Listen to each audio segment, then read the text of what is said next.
సంవత్సరాల్లో భారతీయ జనతా పార్టీలో మీరు సాధించింది ఏంటి అనుకుంటే ఏం ఫీల్ అవుతారు?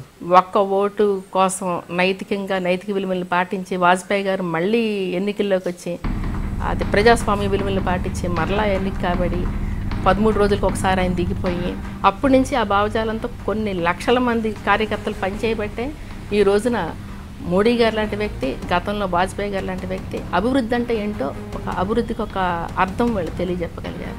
ఆ సంతృప్తి అయితే మాకు ఎప్పటికీ. కానీ రాజకీయాల్లో మహిళలు కొంత యాక్టివ్గా ఉంటే క్యారెక్టర్ అసోసియేషన్ చేస్తారు. వాళ్ళ వ్యక్తిగత జీవితాన్ని దెబ్బకొట్టి వాళ్ళని మానసికంగా ఇబ్బంది పెట్టాలి, వేరే ఇంకెవరితోటో వాళ్ళకి సంబంధం ఉన్నట్లుగాను. గృహిణిగా బయటకు వస్తే బేడి సంకోచం, డైరెక్షన్ లేకపోవటం, ఎలా ఉంటే మంచిదో తెలియదు. ఎవరో ఒకళ్ళ అన్నయ్య గారనో లేకపోతే తమ్ముడనో ఎవరో ఒకళ్ళు మనం ఆసరా కోసం తీసుకుంటాం.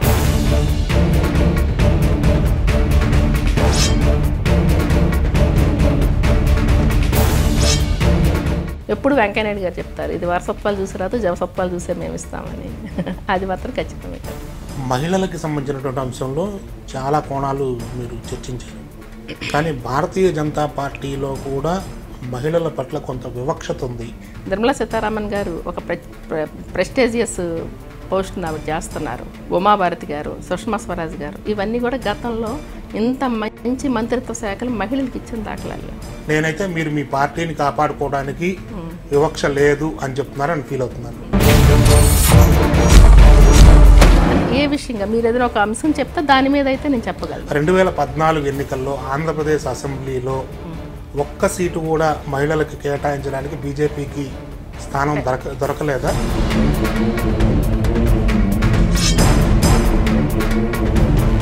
యూపీఏ అధికారంలో ఉన్నప్పుడు 33% మహిళా రిజర్వేషన్ బిల్లుకు మద్దతు ఇస్తామన్న బీజేపీ పార్టీ ఎందుకని ఆ అంశాన్ని, అంటే ఇప్పుడు వీళ్ళు కూడా దీన్ని తొక్కేద్దాం అనుకుంటున్నారు? ఏమీ లేదు, 2018కి ఖచ్చితంగా ఇది అయిపోతుంది అనేది మేము ఎన్నికలకు ముందుకి ఇది అయిపోతుంది పరిస్థితి. అంటే అక్కడ కూడా మహిళల్ని ఓట్ బ్యాంక్ లాగానే అలా ఏమీ కాదండి. ఏమైనా ఎన్నికల ప్రయోజనం కోసం బీజేపీ దాన్ని ఉపయోగించుకోవాలి.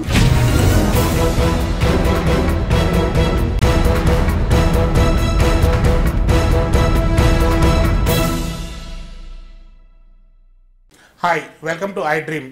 బీజేపీ రాష్ట్ర మహిళా అధ్యక్షురాలు మాలతి రాణి గారు ఈరోజు మన గెస్ట్. మహిళల సమస్యల మీద ఆమె చాలా పోరాటాలు చేశారు. అలాగే ఆంధ్రప్రదేశ్లో మహిళా కమిషన్ ఏర్పాటు చేయడానికి ఆమె చూపించినటువంటి చొరవ ఒక ప్రత్యేక కారణంగా చెప్పుకోవచ్చు. ప్రస్తుతం ఆమె ఉన్నారు. మేడం నమస్తే. నమస్కారం. ఒక మహిళా కమిషన్ ఏర్పాటు చేయాలి అన్నటువంటి పోరాటం ఎందుకు చేయాల్సి వచ్చింది? మీకు అసలు ఆలోచన ఎందుకు వచ్చింది? నేను 2010లో మహిళా మోర్చా రాష్ట్ర అధ్యక్షురాలుగా ఉభయ రాష్ట్రాలకి 23 జిల్లాలకి తీసుకోవడం జరిగింది.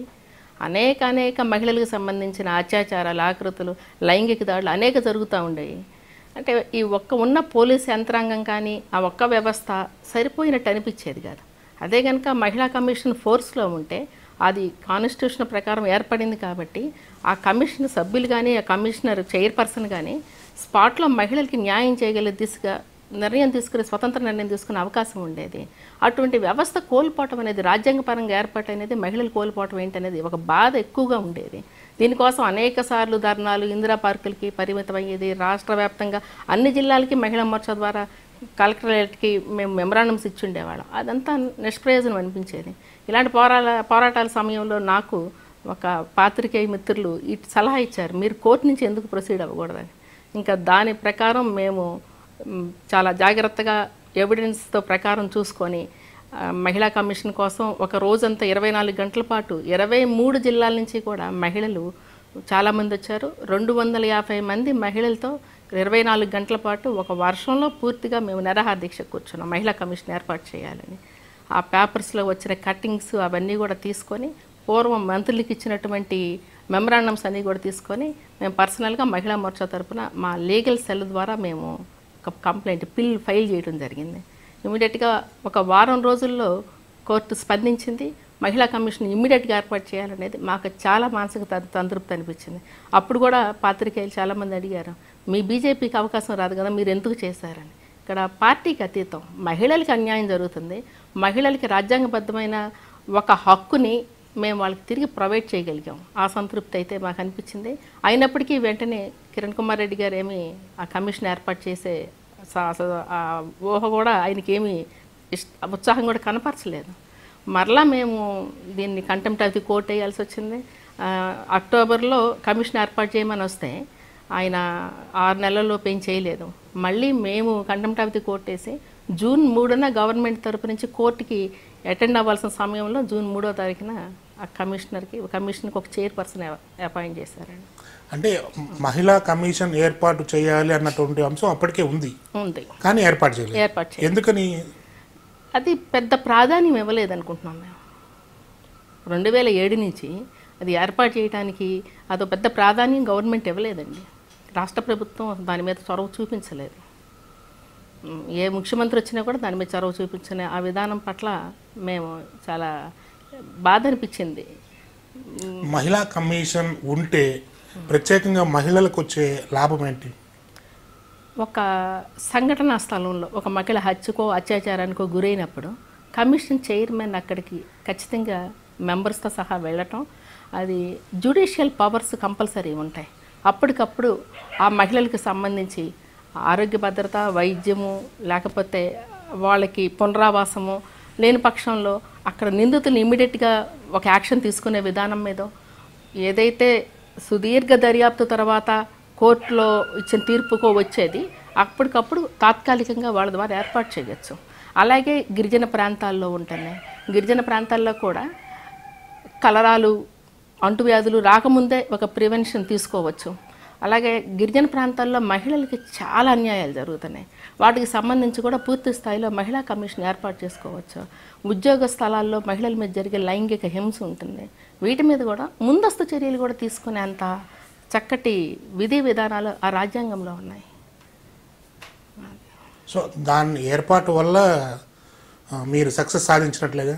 అంటే ఏర్పాటు అయితే సాధించాం. అది మరి అక్కడ ఏర్పాటు నామినేట్ కాబడ్డ వ్యక్తులంతా కూడా ఇప్పటి వరకు రాజకీయ పరంగానే జరుగుతున్నారు తప్ప అర్హత పరంగా జరగని విధానంలో కొంత లోటుపాట్లు అయితే కనపడుతున్నాయి. సో అది ఏర్పాటు చేసిన ప్రయోజనం లేదు, మేము అనుకున్న స్థాయిలో లేదు. పొలిటికల్ గా ఇంకొక పోస్ట్ అడిషనల్ గా అధికార పార్టీకి అది పూర్తి స్థాయిలో లేదనేది భావిస్తున్నాం. మాలతీరాణి గారు, జనరల్గా గోదావరి జిల్లా మహిళలు అంటే చాలా నెమ్మదిగా, నిదానంగా, ఆచితూచి మాట్లాడుతూ ఉంటారు. మీరే బీజేపీ రాష్ట్ర మహిళా అధ్యక్షురాలు స్థాయికి చేరుకున్నారు, ఏంటి అది? అంటే దానికి నేను పుట్టిన స్థలం అయితే నా స్వస్థలం కృష్ణా జిల్లా గన్నవరం. నాన్నగారు మా వచ్చినప్పటి నుంచి కూడా కాంగ్రెస్ మీద వ్యతిరేకతతోనే మమ్మల్ని పెంచారు. ఇంచుమించు ఒక మంచి స్వాతంత్ర భావజాలంతోనే పెంచుకొచ్చారు. ఒక రకంగా మాకు పూర్తి మగపిల్లలతో సమానంగా ఆయన అన్ని రకాల అవకాశాలు క్రియేట్ చేయడం జరిగిందండి. కాలేజీ రోజుల్లో కూడా మేము ఇంచుమించు కో ఎడ్యుకేషన్లో ఒక ప్రెసిడెంట్గా కూడా నేను ఎలక్ట్ కాబడి చేశాను. జాయింట్ సెక్రటరీ, మహిళా అదే లేడీస్ రిప్రజెంటేటివ్, ప్రెసిడెంట్. లా కాలేజీలో కూడా నేను మహిళా రిప్రజెంటేటివ్గా చేశాను. ఈ ఈ పూర్తి సపోర్ట్ నాన్నగారు, ఎవరన్నా వస్తే అందరిని ఆదరించి అన్నం పెట్టడంలో అమ్మ, మాకు నేను 4వ సంతానం, 2 అక్కలు, అన్నయ్య, వీళ్ళందరి సపోర్ట్ ఎప్పుడు నాకు ఉండేది. అలాగే చుట్టాల్లో కానీ చుట్టుపక్కలందరితో కూడా ఎందుకనో నేను చాలా కలిసిపోయే మనస్తత్వం కలిగి ఉండేదాన్ని. అందరి సపోర్టు కులానికి, మతానికి, రాజకీయాలకు అతీతంగా నేను తీసుకోగలిగేదాన్ని. దాని ఇప్పుడున్నంత ప్రాధాన్యత అప్పట్లో ఉండేది అసలు? అంటే అప్పుడు ఏంటి, అమ్మాయిలను బయటకు వెళ్ళాలంటే ఒక అబ్బాయిని, కానీ తమ్ముడో అన్నో, కృష్ణా జిల్లాలో మిగిలిన జిల్లాల మీద డిఫరెంట్ ఉందండి. ఎలాగంటే ఆ డిఫరెన్స్ పూర్తి స్థాయిలో ఆడపిల్లలు మగపిల్లల్ని సమానంగా చదివించేవారు. అవసరమైతే పొలాలు అమ్మైనా సరే చదివించేవారు. అటువంటి ఫ్యామిలీలోనే మేము ఉండటం. ఒక అక్క ఇంజనీరింగ్, ఒక అక్క బీకామ్ కంప్యూటర్స్, అన్నయ్య ఎంటెక్, నేను కూడా లా గ్రాడ్యుయేషను. అలా అమ్మ నాన్న చదువుకి ఎక్కువ ప్రాధాన్యత ఇచ్చారు. అలాగే మా ఇష్టాలను కూడా ఎప్పుడేం కాదనలేదు. చదువుకునేటప్పుడు కూడా మీరు కాలేజీ ప్రెసిడెంట్గా అంటే కాలేజీ ఎలక్షన్స్లో పోటీ చేశాను నేను. అప్పుడు ఏం గమనించారు అసలు మీరు? అంటే అప్పటికి ఇంత మెచ్యూరిటీ అయితే లేదండి. ఏదన్నా స్టూడెంట్స్ సమస్యల మీద ఉద్యమించాలనిపించేది. యాక్టివ్గా స్పోర్ట్స్, పాలిటిక్స్, చదువులో కూడా కనీసం ఒక 75% వరకు క్యారీ చేసేవాళ్ళం బాక్స్ని. యాక్టివ్గా అన్నిట్లోనూ పార్టిసిపేట్ చేయటం అనేది, సాంస్కృతిక కార్యక్రమాలు, సోషల్ సర్వీస్ ఎన్ని చేస్తున్నా కూడా సర్వీస్ ఓరియంటేషన్లో సంతృప్తి అనిపించేది. అది గమనించేదాన్ని. నిజంగా మాకు అవకాశం ఉన్నంత వరకు నిస్సహాయ పరిస్థితుల్లో ఉన్న వ్యక్తులకి సహాయం చేయటం అనేది ఎక్కువగా సంతృప్తి పడేవాడు. మీ కాలేజీ రోజుల్లో కూడా ర్యాగింగ్ ఉందా మేడం? లేదండి, అది విలేజ్ అవి ఏమి ఉండేవి కావు. హెల్దీ, మాకు పల్లెటూరు కాలేజ్ అయినా హెల్దీగా ఉండేది మా వాతావరణం అంతా. అంటే ఫ్రెషర్స్ని సీనియర్స్ లేదు అస్సలు. ఏం చేసేవాళ్ళు అప్పుడు మామూలుగా? ఇప్పుడు ఫ్రెషర్స్తో మామూలుగా వెల్కమ్ పార్టీ ఒకటి పెట్టేవారండి, అంతే. అంతకు మించి ఒక ఇంట్రాక్షన్ ఉండేది, అంతకు మించి ఏమీ లేదు. బాగుండేది. ఓకే, అక్కడి నుంచి లాక్ వచ్చారు? లాక్ వచ్చానండి. మాది అత్తయ్య గారిది కూడా ఆగిరిపల్లి దగ్గర గోపాలపురం. అంటే అమ్మా నాన్న మా ఇష్టాలు బట్టి పెంచడం వేరు. నాకు అత్తయ్య గారు మావయ్య గారు కూడా అసలు ఏమీ తేడా లేకుండా అమ్మా నాన్న ఎలాగో అంత బాగా ఇవ్వటం అనేది ఆ విషయంలో నేను చాలా అదృష్టవంతురాలని అనుకుంటాను మా మనస్తత్వానికి. నా భర్త కూడా పాలిటిక్స్ అంటే ఆయనకేమీ పెద్ద ఇష్టం ఉండదు. తన పేరు అప్పారావు గారు. అప్పారావు గారు అయితే MBA బజాజ్ ముంబైలో చేశాను. కాకపోతే నా అభిప్రాయాలను ఎప్పుడు కూడా తను కాదనలేదు. ఈ విషయంలో ఒక మహిళగా నేను చాలా అదృష్టవంతురాలని అనుకుంటాను. ఇప్పుడు లా చదువుతూ ఉండగానే మీరు మ్యారేజ్ అయిపోయిందా? లేదంటే మ్యారేజ్ లా తర్వాతే ఒక 1 year తర్వాతే మ్యారేజ్ అయింది. మరి లా ప్రాక్టీస్ చేశారు? అది చాలా తక్కువ అండి. పెళ్ళయ్యాక తాడేపల్లిగూడెంలో చేశాము. అది కూడా ఏంటంటే చిన్న బాబుతో అరకొర ఉండేది. ఒక కమిషన్స్కి మాత్రం బాగా అటెండ్ అయ్యేవాళ్ళం.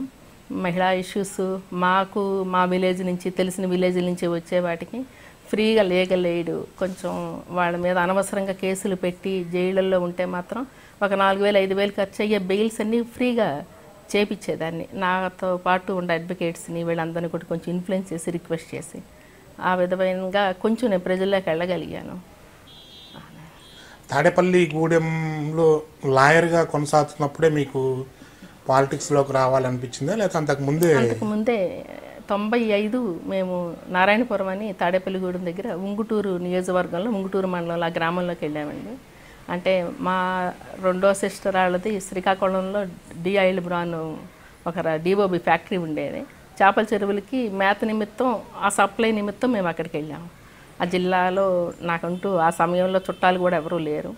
5 నెలల బాబుని తీసుకొని నేను వెళ్ళటం జరిగింది. 96లో నేను భారతీయ జనతా పార్టీలో మెంబర్షిప్ తీసుకున్నాను.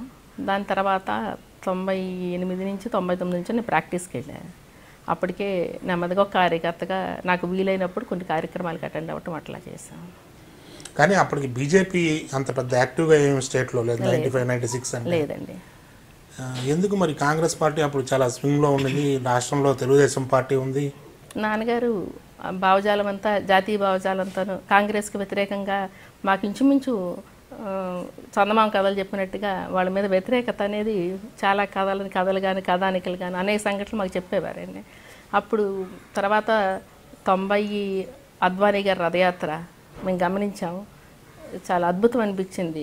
ఆయన ఆ రథయాత్ర చేసిన తీరు కానీ, ప్రజల్లోకి సిద్ధాంతాలు తీసుకెళ్లాలనుకున్నది కానీ, అప్పుడు ఒక చక్కటి ఆసక్తి అయితే నాకు వచ్చింది పార్టీ మీద.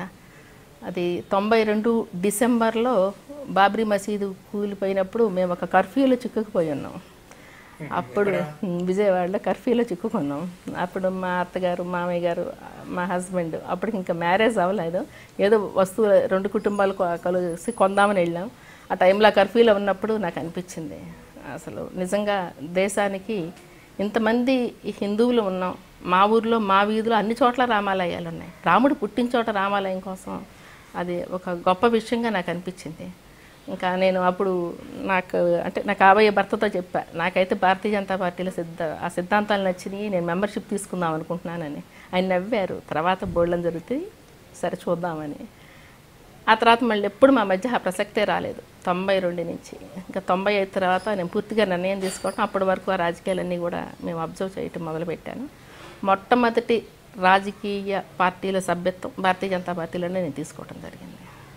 పార్టీ సభ్యత్వం తీసుకోవాలని నిర్ణయించుకున్న తర్వాత మీరు జిల్లా ప్రెసిడెంట్కి ఫోన్ చేసి నేను సభ్యత్వం తీసుకోవాలి అనుకుంటున్నాను అనగానే ఆయన కూడా చాలా సంతోషం వేగంగా మీ ఇంటికి వచ్చి సభ్యత్వం ఇచ్చారట.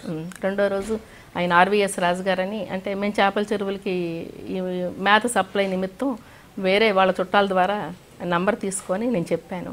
చాలా సంతోషం అక్కయ్య గారు, మేమే మీ ఇంటికి వస్తాం, మీరు మా ఇంటికి రానవసరం లేదని వచ్చి మామూలుగా ఒక ఆత్మీయత వాతావరణంలో ఆయన ఒక సాధనలాగా వచ్చి నేను చెప్పినప్పుడు మీరు వచ్చి సభ్యత్వం తీసుకుందరు కానీ 96 సెప్టెంబర్ 9 ప్రజాదర్శన్ యాత్ర అనేది వెంకయ్యనాయుడు గారు అక్కడ మా జిల్లాల్లో ఆంధ్రప్రదేశ్లో కూడా మూర్తిరాజు గారు అంటే తెలియంది లేదు.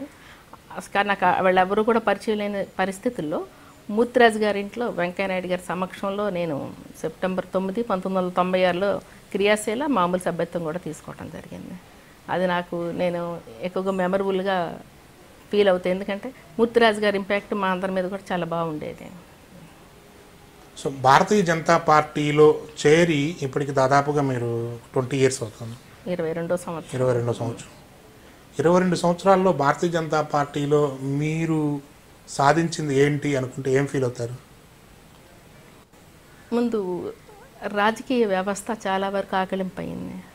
2 సీట్ల నుంచి 98, 99 ఎలక్షన్స్ ఒక్క ఓటు కోసం నైతిక విలువలను పాటించి వాజ్పేయి గారు మళ్ళీ ఎన్నికల్లోకి వచ్చి అది ప్రజాస్వామ్య విలువలను పాటించి మరలా ఎన్నిక కాబడి 13 రోజులకు ఒకసారి ఆయన దిగిపోయి, ఆ తర్వాత అద్వానీ గారు కూడా ఒకసారి ఎంపీగా హవాలా కేసులో రాజీనామా చేసి మరలా తిరిగి ఆ 98లోనూ అలా ఎలక్ట్ అయ్యి, ఇవన్నీ చూస్తున్నప్పుడు ఒక నైతిక విలువలతో కూడిన పార్టీలో క్రమశిక్షణగా మిగిలిన పార్టీలోనూ మా పార్టీలోనూ ఖచ్చితంగా తేడా ఉంటుందండి. ఇక్కడ శిక్షణ తరగతులన్నీ కూడా నడుస్తూ ఉంటాయి. ఒక సిద్ధాంతాన్ని ఎలా ముందుకు తీసుకెళ్ళాలి, అది ముందు మనం ఎలా ఉండాలి, కార్యకర్త మనస్తత్వం ఎంత పెద్ద నాయకుడైనా విడకూడదనేది మేము నేర్చుకునే నేపథ్యం. ఇటువంటి పార్టీలో మేము కార్యకర్తగా ఈ పార్టీ భావజాలాన్ని కానీ ఏ స్థాయిలో కన్నా పార్టీని ముందుకు తీసుకెళ్ళటానికి కానీ మేము కూడా ఒక కార్యకర్తగా కార్మికుల్లాగా మేము పనిచేసిన ఆ సంతృప్తి అయితే మాకుంది. అప్పటి నుంచి ఆ భావజాలంతో కొన్ని లక్షల మంది కార్యకర్తలు పనిచేయబట్టే ఈ రోజున మోడీ గారు లాంటి వ్యక్తి, గతంలో వాజ్పేయి గారు లాంటి వ్యక్తి అభివృద్ధి అంటే ఏంటో ఒక అభివృద్ధికి ఒక అర్థం వాళ్ళు తెలియజెప్పగలిగారు. ఆ సంతృప్తి అయితే మాకు ఎప్పటికీ ఉంది. కానీ భారతీయ జనతా పార్టీలో అంటే ఎప్పుడు చూసినా ప్రతిపక్షము, లేదంటే అసలు తెలుగు ఆంధ్రప్రదేశ్లో అయితే ప్రతిపక్ష హోదా కూడా ఉన్నటువంటి పరిస్థితి లేదు. పబ్లిక్ జన సమీకరణ చేయాలన్నా కూడా కష్టమేగా, మీరు చాలా కష్టమయ్యేదండి. మరి ఆ పోరాటాలు చేసేటప్పుడు ఎట్లా అనిపించేది మీకు? ఏదైనా ఒక సబ్జెక్ట్ తీసుకొని? అవును, చాలాసార్లు డిస్కరేజ్ అనిపించేది. మీడియా మిత్రులు కూడా మమ్మల్ని చూసి చూడనట్టు వెళ్ళిపోవటం అనిపించేది. రాబోయే రోజుల్లో ఎన్నికల వ్యూహం అన్నప్పుడు అన్ని పార్టీలు రాసేవారు, కనీసం బీజేపీది ఒకటి పేరు కూడా ఉండేది కాదు. అన్నిట్లో బాధ అనిపించేది. కానీ ఇది ఒక సిద్ధాంతభరితమైన పార్టీ. శ్యామ్ ప్రసాద్ ముఖర్జీ గారు లాంటి వ్యక్తి ఒక దేశంలో 2 జెండాలు ఉండకూడదు, 2 రాజ్యాంగాలు ఉండకూడదు, 2 ప్రధానులు ఉండకూడదని ఒక మంచి నినాదంతో వచ్చిన వ్యక్తి. దీన్ దయాళజీ గారు అంత్యోదయ అని సమాజంలో అట్టడుగుండ వ్యక్తి కూడా పూర్తి స్థాయిలో అన్ని రకాలైన పథకాలు కానీ అన్ని రకాలైన నిధులు విధులు కూడా రావాలనుకుని కోరుకున్న వ్యక్తి. ఇటువంటి ఇద్దరు వ్యక్తులు తయారు చేసిన ఒక సిద్ధాంతాలని పార్టీలు తీసుకెళ్తున్నప్పుడు ఏదో ఒక రోజు మేము ఖచ్చితంగా రీచ్ అవుతాం ప్రజల్లో. ఆత్మవిశ్వాసం ఎంత బలంగా ఉండేదంటే మేము ఎప్పుడు ఒకళ్ళిద్దరు వెళ్ళి ఒక ఎంఆర్ఓ ఆఫీస్లో రిప్రజెంటేషన్ ఇవ్వడానికి కూడా ఎప్పుడు వెనకాడలేదు. జన సమీకరణ ఇబ్బంది అయ్యేది. ఆ రోజుకి ఈ రోజుకి కూడా డబ్బులు ఇచ్చి జన సమీకరణ చేసిన దాఖలాలు కూడా మాకు లేవు. స్వచ్ఛందంగా ఇన్ఫ్లుయెన్స్ అయ్యి వచ్చిన వాళ్ళతోనే మేము చేయగలిగాము. డబ్బులు ఇచ్చినా బీజేపీకి వచ్చే పరిస్థితి ఉందండి. అదే డబ్బులు ఇచ్చేవాళ్ళు ఎలాగైనా వస్తారండి, దాంట్లో బీజేపీకి అనేది ఏమీ లేదు. బీజేపీ ఏమీ కాని పార్టీ కాదు, అందరికీ అన్ని తెలుసు. కాకపోతే నరేంద్ర మోడీ గారు లేదంటే చాలా మందికి హైప్ క్రియేట్ అందరికి ప్రజలంతా అసలు బీజేపీ 2000 సంవత్సరంలో నేను ఎంపీటీసీగా ఎన్నికల్లోకి వెళ్ళానండి. అది 2000 సంవత్సరంలో వెళ్ళినప్పుడు కమలం గుర్తు కూడా ప్రజల్లో తెలియదు. కానీ ఒక అడ్వకేట్గా నేను ఇచ్చిన లీగల్ సర్వీస్ కావచ్చు, వాజ్పేయి గారు అంటే గ్రామాల్లో తెలియదని అనుకున్నారు. కానీ వాజ్పేయి గారు అప్పటికి గ్రామాల్లో పరిచయమే ఉన్నారు. 2000-2001లో ఎన్నికల్లో నేను వెళ్ళినప్పుడు అది నాన్ లోకల్ తీసుకొచ్చారు, రకరకాల ఇబ్బందులు తీసుకొచ్చారు. కానీ నాకు చాలా సంతృప్తి ఏంటంటే ఆఫ్టర్ ఆల్ ఎంపీటీసీ అని వదిలేయలేదు. ఈ రోజున ఎండోమెంట్ మినిస్టర్ గారు బయటకొండ మాణిక్యాలరావు గారు ఉదయాన్నే ఆయన వచ్చేసేవారు కారు వేసుకొని. ఒక్క సెగ్మెంట్ ఎన్నిక కోసం ఒకళ్ళు మేము నుంచున్నాం ఇంట్రెస్ట్గా. అది కూడా చాలా తీవ్రమైన వివాదమైన పరిస్థితి. ఎలాగంటే వేరే జిల్లా నుంచి వచ్చారు, నాన్ లోకల్, ఈవిడొచ్చి ఇక్కడ బీజేపీ ఏంటి, వేరే వాళ్ళు వచ్చి ఇక్కడ పరిపాలించడం ఏంటి, అటువంటి ఎన్నో అంశాలు చాలా ఎక్కువగా వ్యాప్తి చేసేసారు. ఇవాళ ఉంటారు, మళ్ళీ రేపు వీళ్ళు వెళ్ళిపోతారు, అప్పుడు మీరు ఎవరిని ప్రశ్నిస్తారంటాం. నాకు కూడా తీవ్రమైన బెదిరింపులు కూడా వచ్చాయి. ఎందుకంటే ఒక్కసారి స్టిక్ ఆన్ అయ్యాక మనం సిద్ధాంతం కోసం వెనక్కి వెళ్ళకూడదు. ఓటమైనా గెలుపైనా మనం స్వీకరించాలని తత్వంలో మేము ఉన్నాం. ఈవెన్ సోమవీర్రాజు గారు కూడా 2-3 రోజులకు ఒకసారి వచ్చి మాకు అంటే మెంటల్గా ఎంత సపోర్ట్ అంటే ఆ ఐక్యత, అది మేము కావాలనుకునేది. ఇంట్లో ఉన్న ఎటువంటి ఐక్యత సపోర్ట్ ఉందో అలాగే పార్టీలో కూడా ప్రతి అంశంలోనూ, ప్రతి పోరాటంలోనూ, ఒక ప్రణాళికలోనూ A to Z నాయకులంతా కూడా ఆ సపోర్ట్ ఇవ్వటం అనేది మాకు చాలా సంతోషకరమైన విషయం. అప్పుడు ఇంచుమించు 120 ఓట్ల మెజార్టీతో నేను గెలవటం, ఎంపీటీసీ ఛాంబర్ వరకు నేను చేయగలగటం, ఇవన్నీ కూడా మాకు మంచి అనుభవాలు అయితే నేర్పాయి. బీజేపీలో గెలిచారా మీరు? నేను ఎంపీటీసీగా ట్రయాంగిల్ ఫైట్లో నేను వెళ్ళిన 4 సంవత్సరాలకే నేను అక్కడ వేయటం, 120 మెజార్టీతో అందరూ బెదిరించారు. నాది నా భర్త ఓటు తప్ప నాకు ఓటు అనేదే రాదని. అయినా నేను చాలా ప్లెయిన్కి వెళ్ళి నుంచున్నాను. ఏదైతే గతంలో కొంచెం పూర్ పీపుల్కి ఏదైతే నేను హెల్ప్ చేశానో వాళ్ళంతా నా తరపున అండగా నుంచున్నారు. నేను ఎన్నికల్లో నుంచుందామని కూడా నేను వాళ్ళకి చేయలేదు. అది గతం నుంచి కూడా ఒక సర్వీస్ ఓరియంటేషన్లో నాకు ఏదైతే తృప్తి వచ్చిందో అది నాకు కలిసి వచ్చింది అప్పుడు కూడా. కానీ బీజేపీ అనేది సంఘ్ పరివార్ నేతృత్వంలో నడుస్తూ ఉంటుంది వాళ్ళ ఆదేశాల మేరకు. అందుకనే చాలా వర్గాలు, మైనారిటీస్ కావచ్చు, క్రిస్టియన్స్ కావచ్చు, ఎస్సీ ఎస్టీలు కానీ వీళ్ళంతా కూడా కొంత దూరంగా ఉంటుంటారు. అంటే విలేజెస్లో ఇది ఎక్కువగా కనిపిస్తూ ఉంటుంది. అసలు ఏమన్నా ఒక విషయం గురించి పూర్తిగా తెలిస్తే దీని మీద రెండో వర్డ్ చెప్పచ్చండి. అసలు ఇప్పుడు మీరే అన్నారు బీజేపీ గురించి ఎక్కువగా తెలియని పరిస్థితి గ్రామాల్లో గతంలో అయితే ఉండేది. ఇప్పుడు అభివృద్ధి పదవులకు మోడీ గారు తీసుకొచ్చాక అది భారతీయ జనతా పార్టీ విధి విధానాలు వాజ్పేయి గారి దగ్గర నుంచి ఇప్పుడు మోడీ గారి వరకు చేసినవన్నీ తెలుస్తున్నాయి. సంఘ పరివార్ అనేది దీని రిలేటెడ్ మాత్రమే. అది ఒక సిద్ధాంతభరితమైంది, ఒక మంచి క్రమశిక్షణతో కూడిన విలువలతో కూడిన సజెషన్స్ అయితే ఉంటాయి. కానీ దాని ఇంపాక్ట్ వలన గతంలో అబ్దుల్ కలాం గారు ఆ సజెషన్స్ ఉంటే రాష్ట్రపతి అయ్యేవారు కాదు. మరి ఈ రోజున కోవిద్ గారు, రామ్నాథ్ కోవిద్ గారు మనకి 2 రోజుల్లో రాష్ట్రపతిగా ఎన్నిక కాబడుతున్నారు. త్రిబుల్ తలాక్ మీద మంచి నిర్ణయం తీసుకోగలిగాము. ఇవన్నీ కూడా అన్ని అంశాల్లో మరి గుజరాత్లో కానీ ఉత్తరప్రదేశ్లో కానీ ముస్లిమ్స్ సపోర్టు. ఇది ఏంటంటే ప్రతిపక్షాలు వేసే బురద తప్ప లోతుగా వెళ్తే ఇదంతా బ్రాడ్ మైండ్ పార్టీలు ఇంకెక్కడ ఉండదని నేను భావిస్తున్నాను. ఒక సాధారణ కార్యకర్తగా చేరిన ఒక 2-3 సంవత్సరాలకి ఎంపీటీసీ అయిపోయారు. అవునండి. ఎంపీటీసీగా ఫస్ట్ టైం ఒక పాలిటీషియన్గా అవును. ఏం చేశారు మేడం మీరు? అప్పటికి అసలు విధులు నిధులు కూడా ఏమీ లేవండి ఎంపీటీసీలకి. దానికోసం కూడా పోరాటమే చేయాల్సి వచ్చింది. మేము ఎంపీటీసీ ఛాంబర్ని పెట్టి. కానీ మాకు అధికారికంగా గ్రామానికి ఎన్ని శాంక్షన్స్ అయినాయో దానిలో ఏమైనా మాకు మా సెగ్మెంట్కి వచ్చినవి మాత్రం మేము తీసుకునేవాళ్ళం. తీసుకొని మహిళలకి ఏదైనా కిట్టు మిషన్లు వచ్చినా, వాళ్ళకి ఏదైనా వేతనాలు వచ్చినా, అన్నపూర్ణ యోజన పథకం కింద వాళ్ళకి బియ్యం వచ్చినా, ఏమొచ్చినా సరే ఏమైనా సమస్య వస్తే కంపల్సరీ తీసుకెళ్ళి మండలం ఆఫీస్కి అంతవరకు పూర్తి స్థాయిలో మేము సహాయం చేసేవాళ్ళం. మా ఏరియాలో వచ్చిన రోడ్లను కూడా కాంట్రాక్ట్తో పాటు ఆ వీధిలో ఆ రోడ్డు వేసే చోట అన్ని పార్టీలకు సంబంధించిన యువత కానీ పెద్దలను కానీ ఒక కమిటీగా వేసి మీరే ఆ రోడ్డు వేపించేసుకోండి. అంటే దాంట్లో ఏం అవకతవకలు జరగకూడదు అనేది మా ఉద్దేశం. ఏంటంటే మనకు అధికారం ఉన్నప్పుడు భగవంతుడు రాలేక అధికారాన్ని మనకి ఇచ్చాడనే విధాన్ని నేనైతే నమ్ముతాను. దాని గురించి అధికారాన్ని ఎక్కడా కూడా దుర్వినియోగం అవ్వకూడదు, ప్రజల సొమ్ము అసలు దుర్వినియోగం కాకూడదు అనే నేపథ్యం. ఎంపీటీసీ మాలతి రాణి అనేవాళ్ళ లేకపోతే సుబ్బారావు అనేవాళ్ళ? మాలతి రాణి అనేవాళ్ళు. మాలతి రాణి అప్పారావు, సమస్య లేదండి. మాలతి రాణి ఎంపీటీసీ అనేవాళ్ళ, అప్పారావు గారిని ఎంపీటీసీ అనేవాళ్ళ? ఒక రకంగా చెప్పాలంటే ఒక వెడ్డింగ్ కార్డు వచ్చినా నా పేరు మీదే వస్తుందండి. ఈయన ఇద్దరం కలిసి వెళ్తాము. అప్పటి నుంచి కూడా అదే విధానం. తను చాలా స్పోర్టివ్గా చూసుకున్నారు. మాలతి రాణిగానే నేను ఎలివేట్ అయ్యాను. జనరల్గా విలేజెస్లో సర్పంచి అవును ఎవరో ఒక మహిళ సర్పంచ్ గెలుస్తుంది, అవునండి కానీ వాళ్ళ భర్త సర్పంచ్గా చలామణి ఉంటాడు. అయిపోతున్నారు. అలా కాలేదా? లేదండి అస్సలు లేదు. తనంటే నేను మళ్ళా ఒక గృహిణి స్థానంలో నుంచి పొలిటికల్లోకి యాక్టివ్ అవ్వటం కోసం నేను తీసుకున్న నెల నా భర్తతో మాట్లాడినప్పుడు నేనైతే పెద్ద ఇంట్రెస్ట్ లేదు, నేను వచ్చి పొలిటికల్లో నీకు సపోర్ట్గా కానీ తోడుగా కానీ రావటం కానీ తీసుకురా ఇలాంటివి ఏం చేయడానికి కూడా నాకు అంత ఇంట్రెస్ట్ ఉండదు, నువ్వు ఒంటరిగా ఎంత దూరం చేయగలిగితే అంత దూరం చెయ్యి అనేది ముందే తను నాకు చెప్పారు.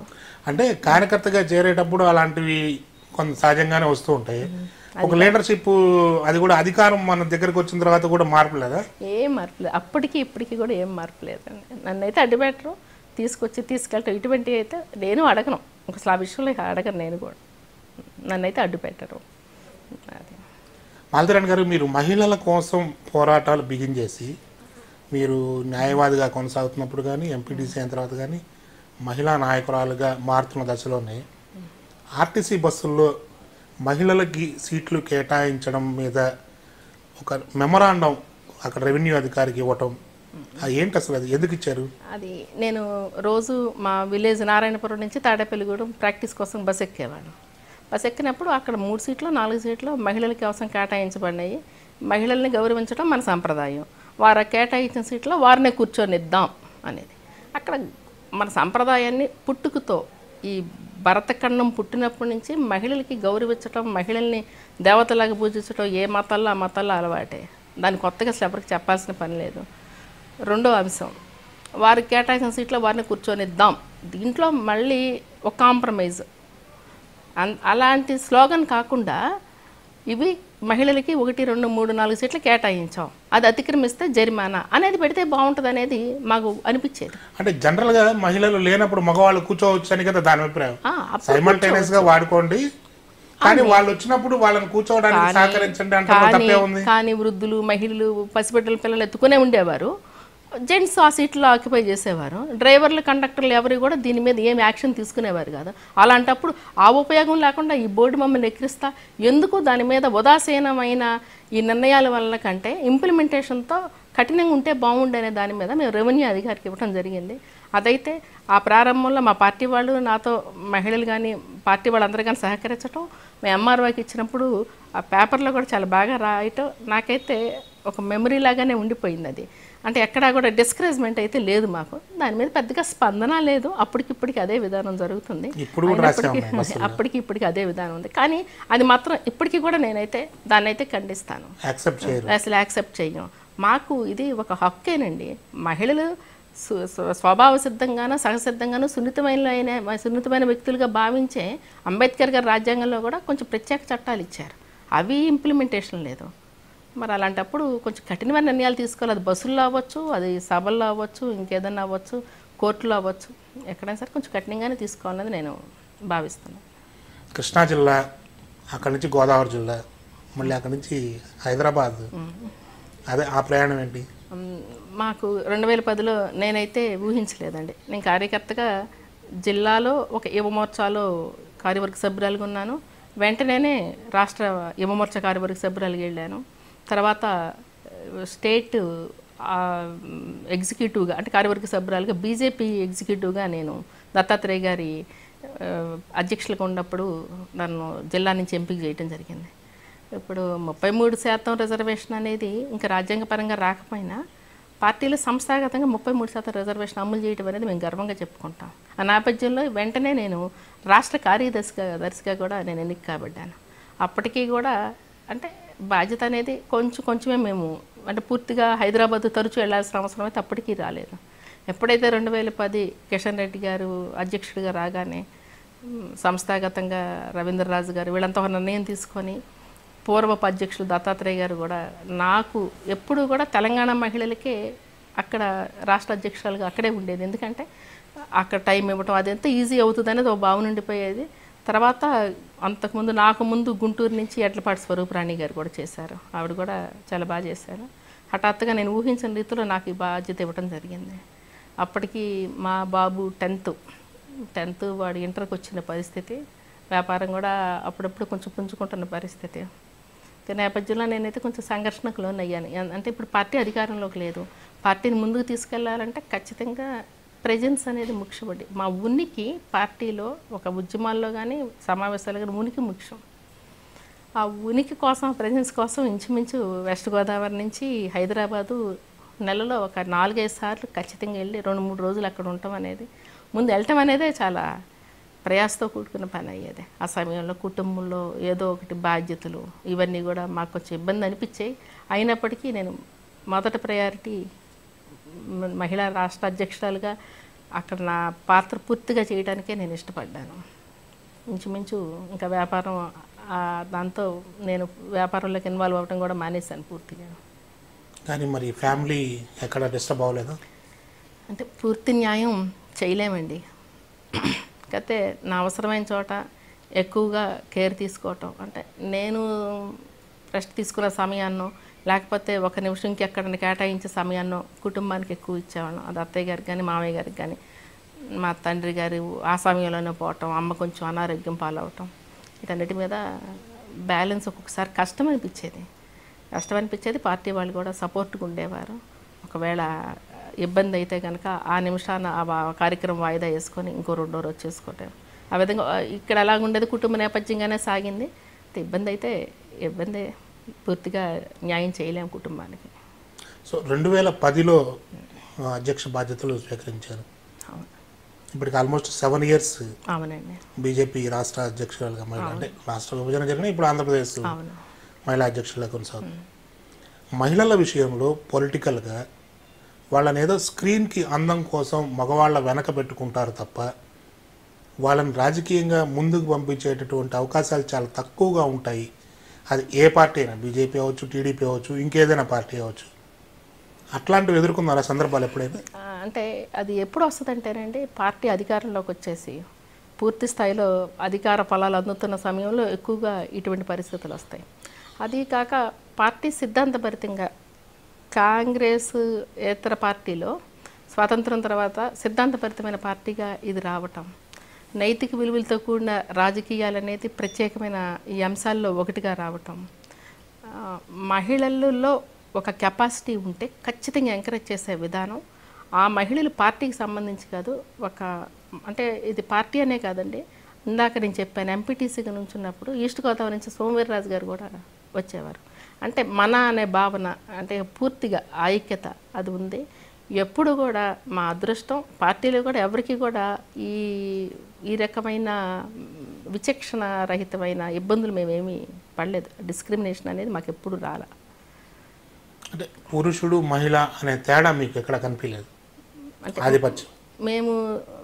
ఆధిపత్యం అంటే దూసుకెళ్ళిపోతే కొన్ని అంశాల్లో ఇబ్బంది ఉండదండి, కానీ అది తాత్కాలికమే.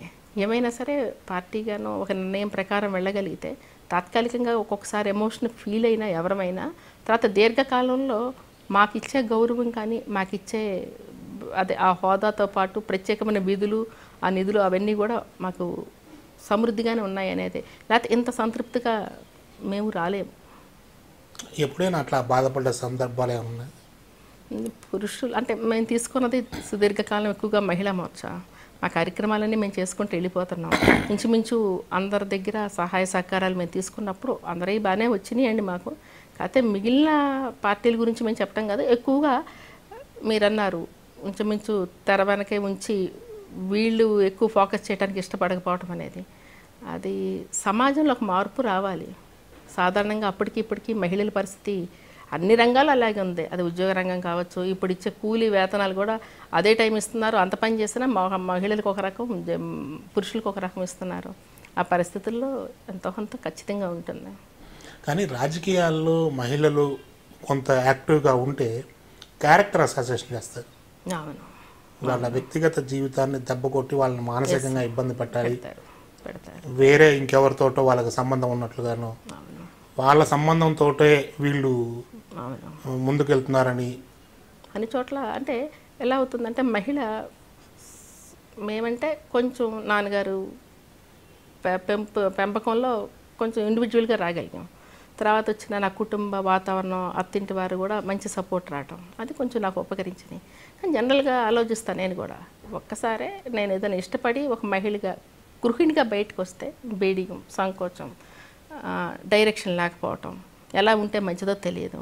ఎవరో ఒకళ్ళ అన్నయ్య గారనో లేకపోతే తమ్ముడనో ఎవరో ఒకళ్ళని మనం ఆసరా కోసం తీసుకుంటాం. తీసుకున్నప్పుడు వీళ్ళు బాగా చేస్తున్నప్పుడు ఖచ్చితంగా ఒక మంచి అవకాశం తలుపు తడితే మనల్ని కాదని వెళ్ళిపోతున్నారనే భావన ఖచ్చితంగా వీళ్ళకి వస్తుంది. నేను సైకలాజికల్గా గమనించిన విషయం.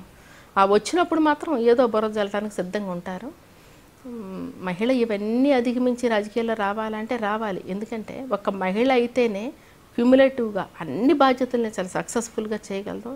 బాధ్యత అనుకున్నప్పుడు అది ఎట్టి పరిస్థితుల్లోనూ చివరి సెకండ్ వరకు అంటే తనకున్న సామర్థ్యాన్ని అంతా వినియోగించడానికి కూడా సిద్ధంగా ఉంటుంది. అది ఏ రంగంలో అయినా సరే మహిళ.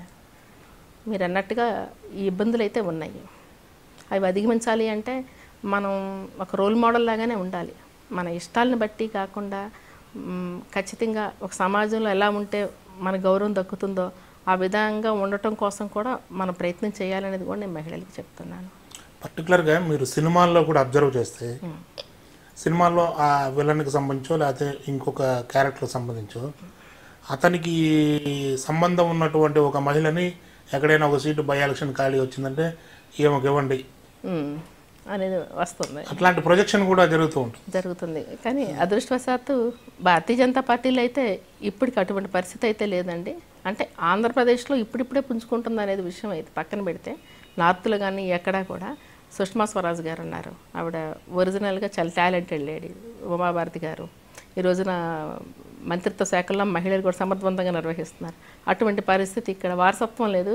ఎప్పుడు వెంకయ్యనాయుడు గారు చెప్తారు, ఇది వారసత్వాలు చూసి రాదు, జవసత్వాలు చూసే మేము ఇస్తామని. అది మాత్రం ఖచ్చితం ఇక్కడ. ఓకే, మహిళలకు సంబంధించినటువంటి అంశంలో ఒకసారి మీరు వరంగల్ జిల్లాకు ఎక్కడికి వెళ్ళినప్పుడు ఒక సర్పంచ్ కోసం వెతికారట. సర్పంచ్ బయటికి వెళ్ళారని చెప్పి వెనక్కి తిరిగి వెళ్ళిపోతూ ఉంటే అట్లాంటి ఇన్సిడెంట్ కూడా మీకు ఎదురైంది? అవునండి. అంటే మేము సర్పంచ్ గారి కోసం వెళ్ళామండి. ఆవిడ మహిళా సర్పంచ్, ఆవిడ కలుద్దామని వెళ్ళాం. అక్కడ ఇన్సిడెంట్ జరిగింది, ఒకసారి మాట్లాడదాము అని ఒక పలకరింపుగా అక్కడ మీద నిజ నిర్ధారణ కోసం మేము వెళ్ళాము. వెళ్తే బయట కనపడి ఆ పనబ్బాయి చెప్పాడు, లేరమ్మ సర్పంచ్ గారు ఊరు వెళ్ళిపోయారని.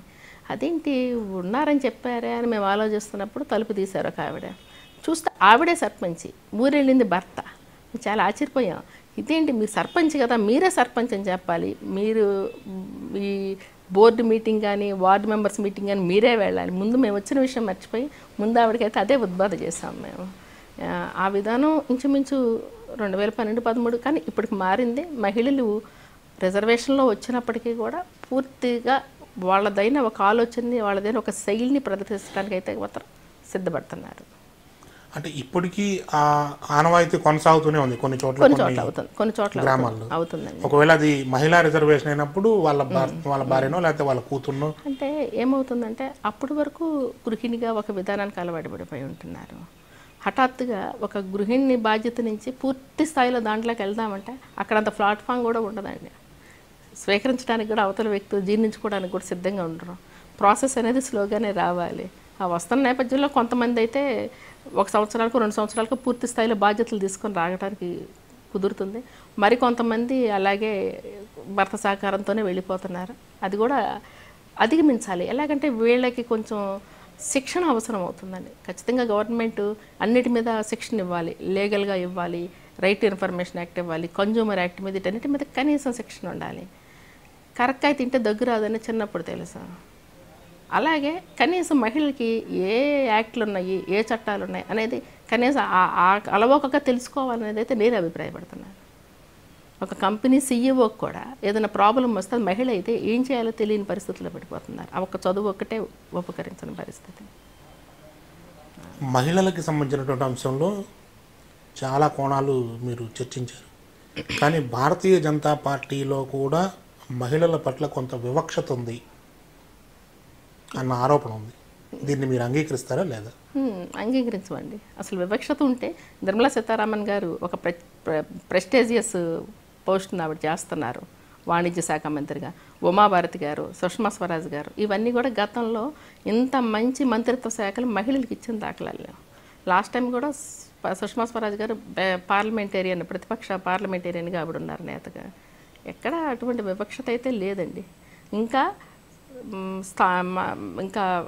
ఈ విధంగా చూస్తే పార్టీలో సంస్థాగతంగా 33% రిజర్వేషన్ కూడా భారతీయ జనతా పార్టీలోనే మహిళలకు ప్రత్యేకంగా కల్పించారు.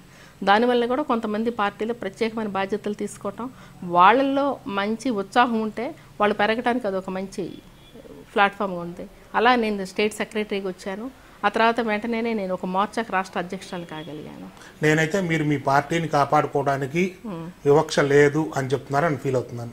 అంటే ఏ విషయంగా మీరు ఏదైనా ఒక అంశం చెప్తే దాని మీద అయితే నేను చెప్పగలను. 2014 ఎన్నికల్లో ఆంధ్రప్రదేశ్ అసెంబ్లీలో ఒక్క సీటు కూడా మహిళలకు కేటాయించడానికి బీజేపీకి స్థానం దొరకలేదా?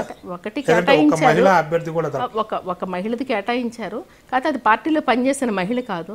పార్టీలో పనిచేసిన మహిళలు అందరం కూడా మేము ఆశావహుల్లో ఆ రోజున ఖచ్చితంగా ఉన్నాం.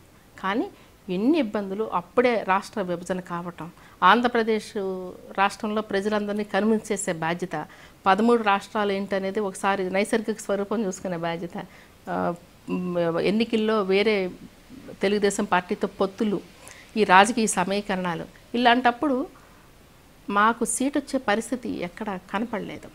పార్టీలో 33% రిజర్వేషన్ అమలు చేస్తున్నప్పుడు ఎన్నికల్లో పోటీకి మాత్రం ఎందుకని ఇవ్వలేకపోయింది బీజేపీ? అంటే గతంలో పార్టీ అధికారంలో లేనప్పుడు Bharatiya Janata party support ఇస్తానన్నప్పుడు UPA గవర్నమెంట్లో 33% రిజర్వేషన్ చట్టసభల్లోనూ లోక్సభలో కూడా వాళ్ళు ముందుకు రాలేదండి కొన్ని సీఎంల వల్ల. అయితే మేము పార్టీలు ఇంప్లిమెంట్ చేసినప్పుడు అది ఎన్నికల్లో కూడా ఇంప్లిమెంట్ చేస్తే మిగిలిన పార్టీలో అది కుదరదు. అయినప్పటికీ తెలంగాణలో కొన్ని ఇచ్చారు.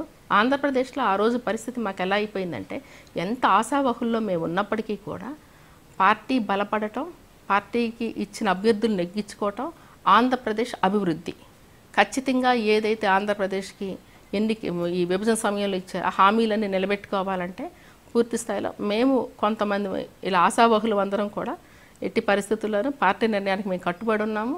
ఆ రోజున మాకు ఇచ్చిన ఆ నియోజకవర్గాల్లో మేము పనిచేయటం, మా వాళ్ళని గెలిపించుకోవటం, ఆశించిన మేరకు ఇప్పుడు ఆంధ్రప్రదేశ్ అభివృద్ధిలో అందరం కూడా భాగస్వామి కావటం అనేది మేము ఆ రోజుకి ఈ రోజుకి ఒక నిర్ణయం జరిగింది. అంటే మీరు సమర్థించుకుంటున్నారు తప్పితే దాన్ని అంగీకరించట్లేదు. ఎందుకంటే వాస్తవం ఉంది కాబట్టి టికెట్లు ఇవ్వాల్సిన పరిస్థితి ఉంది, ఇవ్వగలిగినటువంటి మహిళా నేతలు కూడా ఉన్నారు. కానీ పార్టీలో వాళ్ళని పార్టీ ప్రయోజనాల కోసం ఉపయోగించుకోవడం తప్పితే రాజ్యాధికారం వైపు మహిళల్ని పంపించడం లేదు. ఖచ్చితంగా ఇప్పుడు రాజ్యాధికారం వైపు పంపించే విషయంలోనే సీతారామన్ గారిని రాజ్యసభ సభ్యత్వం ఇచ్చి ముందే మినిస్టర్ ఇచ్చి రాజ్యసభ సభ్యత్వం ఇచ్చారు. ఇప్పుడు అక్కడేమి ఇది లేదండి. ఖచ్చితంగా ఇప్పుడు దేశవ్యాప్తంగా అత్యంత కీలకమైన పోస్టులు నామినేటెడ్ 83 ఇస్తే 83లో సౌత్ ఇండియా నుంచి మహిళలుగా ఈసీజీసీ అంటే ఎక్స్పోర్ట్ క్రెడిట్ గ్యారంటీ కార్పొరేషన్లో మాకు ఇవ్వటం కూడా జరిగింది. అది కూడా కాదు, 2019 మేము పాజిటివ్గానే ఉన్నాం. 2019 ఎన్నికల్లో ఎక్కువ శాతం సీట్లు మహిళలకు ఇస్తారనేది ఖచ్చితంగా ఒక నిర్ణయం అయితే ఉంటుంది. అసలు ఈలోపు 33% రిజర్వేషన్ కూడా అమలు అయ్యే పరిస్థితి ఉంది. అది అమలు అయినా అవ్వకపోయినా ఖచ్చితంగా ఆంధ్రప్రదేశ్లో మాత్రం ఎక్కువ శాతం భారతీయ జనతా పార్టీలో మహిళలకు సీట్లు ఇచ్చే దిశగానే మేము కూడా ప్రయత్నం చేస్తున్నాం. యూపీఏ అధికారంలో ఉన్నప్పుడు 33% మహిళా రిజర్వేషన్ బిల్లుకు మద్దతు ఇస్తామన్న బీజేపీ పార్టీ అధికారంలోకి వచ్చి ఇప్పుడు 3 ఏళ్ళు అయింది. ఎందుకని ఆ అంశాన్ని అంటే ఇప్పుడు వీళ్ళు కూడా దీన్ని తొక్కేద్దాం అనుకుంటున్నారు? ఏమీ లేదు, 2018కి ఖచ్చితంగా ఇది అయిపోతుంది అనేది మేము ఇన్నర్గా మాకున్న సంకేతాలు ఉన్నాయి. ఎన్నికలకు ముందుకి ఇది అయిపోతుంది పరిస్థితి. ఈ మధ్యలో అనేక స్టేట్ ఎన్నికలు రకరకాలు, ఎక్కడా ఖాళీ లేదు, అనేకమైన సంస్కరణలు, వీటన్నిటి మీద ఇది నెక్స్ట్ ప్రయారిటీలో ఉంటుంది. అంటే ఫస్ట్ ప్రయారిటీ మహిళా బిల్లు కాదా? అది ఎప్పుడొచ్చినా కూడా ఎన్నికల సమయానికి ఉపయోగపడుతుంది. ఇంకా దేశ సంస్కరణలు అనేకం ఉన్నాయి. అంటే అక్కడ కూడా మహిళల్ని ఓట్ బ్యాంక్ లాగానే అలా ఏమీ కాదండి. 2018కి వస్తుందంటే 2019కి అంతా ఇలా ఎన్నికలు ఉంటాయి. ఏమైనా అతి ప్రయోజనం కోసం బీజేపీ దాన్ని ఉపయోగించుకోవాలి. ఎన్నికల ప్రయోజనం కోసం కూడా కాదండి. ఆ ప్రయారిటీలో 2017-18 సమయంలో ఈ జిఎస్టీ బిల్లులు అన్నీ కూడా అయిపోయాక చేద్దామనేది మేము కూడా ముఖ్య నేతలతో మాట్లాడుతున్నాం. జాతీయ మహిళా మోర్చా వాళ్ళు కూడా మాట్లాడుతున్నారు. దీనిలో మాకు వచ్చింది చేయటం కావాలి మాకు కూడా ఎన్నికల సమయానికి. ఓకే మేడం, సరే బీజేపీ కేంద్రంలో అధికారంలో ఉంది కాబట్టి వాళ్ళు కూడా ఆ బిల్లుని రాజకీయంగా ఉపయోగించుకోవాలనుకోవడంలో కూడా తప్పలేదు.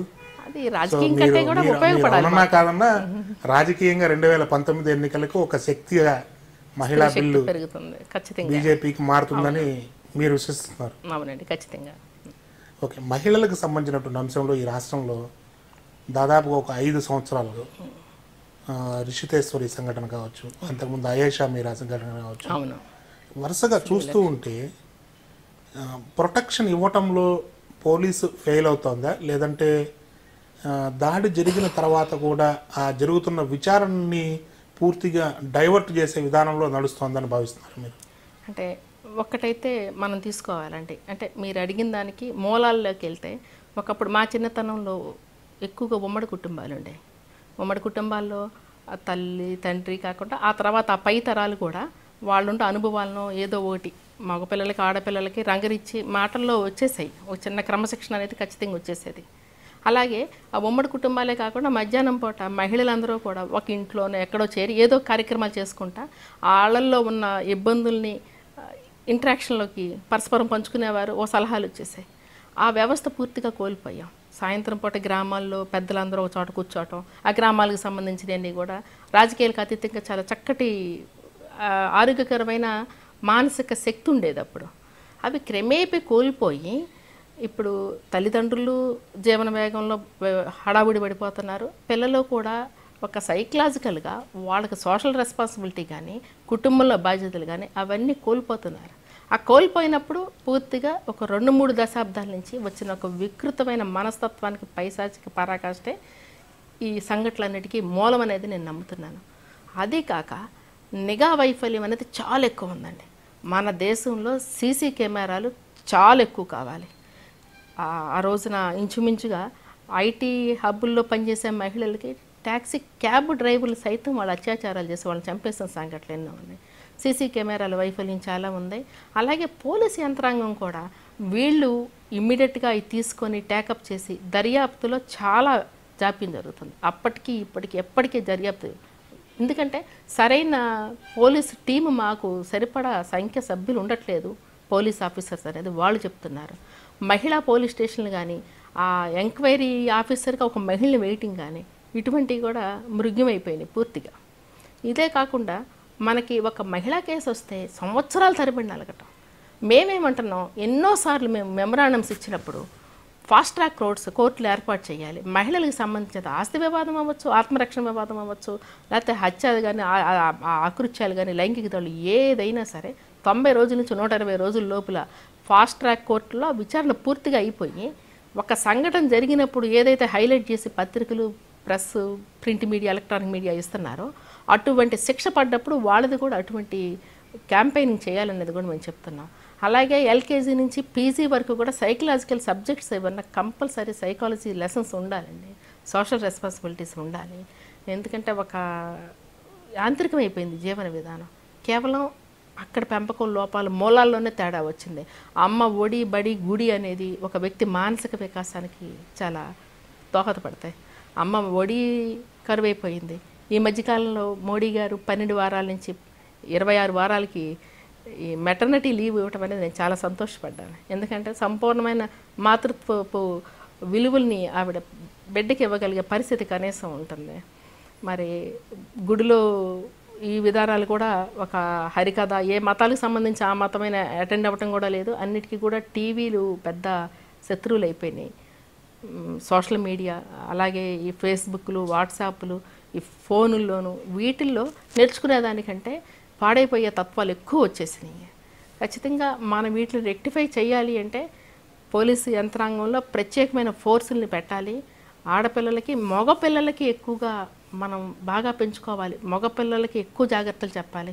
ఎర్రకోట మీద నుంచి మోడీ గారు తొలుపుగా ప్రధానిగా ఆయన ప్రసంగించిన దానిలో మహిళల ఆత్మగౌరవానికి సంబంధించి వాళ్ళు మరుగుదొడ్లకు బయటికి వెళ్ళటం దాని మీద ఎంత బాధపడ్డారో, పిల్లల పెంపకం విషయంలో ఆడపిల్లల్ని కాదు మగపిల్లల్ని కూడా మీరు పూర్తి స్థాయిలో వాళ్ళ వేరే అబౌట్స్ కనుక్కొని వాళ్ళని క్రమశిక్షణలో పెంచుకోవాల్సిన బాధ్యత తల్లిదండ్రులది అనేది అని చెప్పారు. ఇన్ని అంశాలు మనం తీసుకుంటేనే పూర్తి స్థాయిలో ఇటువంటి విధానాలు మనం అరికట్టబడతాయి. నిన్న మొన్న కూడా పడమట్లో ఒక 10th క్లాస్ చదివే విద్యార్థిని ర్యాగింగ్కి బలైపోయింది. ఇన్ని కేసులు, ఇన్ని యాక్ట్లు, ఇన్ని శిక్షలు ఉన్నా కూడా ఇవన్నీ కూడా పూర్తి స్థాయిలో చాలా వేగంగా అమలు అవ్వాలి, కఠినంగా అమలు అవ్వాలి. ఆ మెసేజ్ ఉండాలి తల్లిదండ్రులకి, వీళ్ళందరికీ కూడా ఉండాలి. ఒకప్పుడు 2004కు ముందు అన్ని పోలీస్ స్టేషన్లో మైత్రి సంఘాల్లో తల్లిదండ్రుల్ని అన్ని రకాల ఎన్జిఓల్ని ఒక ఇన్వాల్వ్మెంట్ చేసి చిన్న చిన్న నెలకో 2 నెలలకు ఒక మీటింగ్ అయ్యేదండి. ఇప్పుడు ఆ విధానం కూడా లేదు. అది మరలా రావాలనేది మేము కోరుకుంటున్నాం. మహిళల పట్ల పోరాటం చేస్తున్నటువంటి మాలతీరాణి గారికి అప్పట్లో డీజీపీగా ఉన్న దినేష్ రెడ్డి గారి మీద ఎందుకు కోపం వచ్చింది? అంటే ఆయన ఒక సభలో ఏం చెప్పారంటే, కేవలం ఆడపిల్లల దుస్తులు వేసుకునే విధానం వల్లనే ఈ అత్యాచారాలు జరుగుతున్నాయని. మనకి ఇన్ని లోపాలు పెట్టుకొని మన వ్యవస్థలో లోపాలు ఉన్నాయి, నిండా చీరగట్టుకొని వెళ్ళే మహిళల మీద యాసిడ్ దాడి జరుగుతుంటే దిక్కులేదు, పూర్తిగా మంచి గృహిణిగా ఉన్న గృహిణులు బయటికి వెళ్తుంటే దిక్కులేదు. అంటే ఆ దుస్తులు అలా వేసుకోవటం వల్ల ఒక పార్ట్ ఆఫ్ ఇబ్బందులు ఉన్నాయనేది మేము అంగీకరిస్తాం. కానీ కేవలం ఒక్కదానికే జరిగింది, మా తప్పేమీ లేదనేది ఒక ఉన్నత స్థాయి పోలీస్ అధికారి అలా మాట్లాడటం అనేది మేము అసలు అంగీకరించలేదు. దాని మీదే మేము పూర్తి స్థాయిలో దీని మీద మేము విభేదించి చెప్పాం. మీ స్థాయిలో మీరు చేయాల్సిన చాలా డ్యూటీస్ సరిగ్గా చేయట్లేదు, మాకు మహిళా పోలీస్ ఆఫీసర్స్ని పెట్టమని మేము ఎన్నోసార్లు అడిగాము, అటువంటి లేదు, పోలీస్ స్టేషన్స్ లేదు, నిఘా వైఫల్యాలు ఉన్నాయి, మీ స్థాయిలో ఉండే మీరు అన్నీ చేసి ఇది ఒకటి చెప్తే ఇది కూడా ఒక పార్ట్ ఏమో కానీ ఇదే మాత్రం అనేది కాదనే దాని మీద మేము విభేదించాము. కానీ ఈ మధ్యకాలంలో ఆ పోకడలు స్పష్టంగా కనిపిస్తున్నాయి. మహిళల్లో కూడా కాలేజీ స్టూడెంట్స్లో ఉన్నటువంటి అమ్మాయిలు వాళ్ళు వేసుకునేటటువంటి డ్రెస్సులు కానీ తల్లిదండ్రులు జాగ్రత్త తీసుకోవాల్సిందే, ఇదొక పార్ట్. ఎందుకంటే మొదటి నుంచి మన భరతఖండంలో కొంత గుప్పిట్లో ఉండటం అనేది, మహిళలది కొంత విలువలు కాపాడుకోవటం అనేది మొదటి నుంచి మనకి అన్ని మతాల్లోనూ చెప్పుకుంటా వచ్చాయి. కొంత దాంట్లో తల్లిదండ్రులు నిర్ణయం తీసుకోవాలనేది మాత్రం నేనైతే ఒక తల్లిగా అభిప్రాయపడుతున్నాను. పెరుగుతున్న ఇంటర్నెట్ వ్యవస్థ తల్లి స్థానాన్ని ఎక్కడికి చేరుస్తుందని మీరు భావిస్తున్నారు? తల్లి స్థానం సైలెంట్ అయిపోతుంది.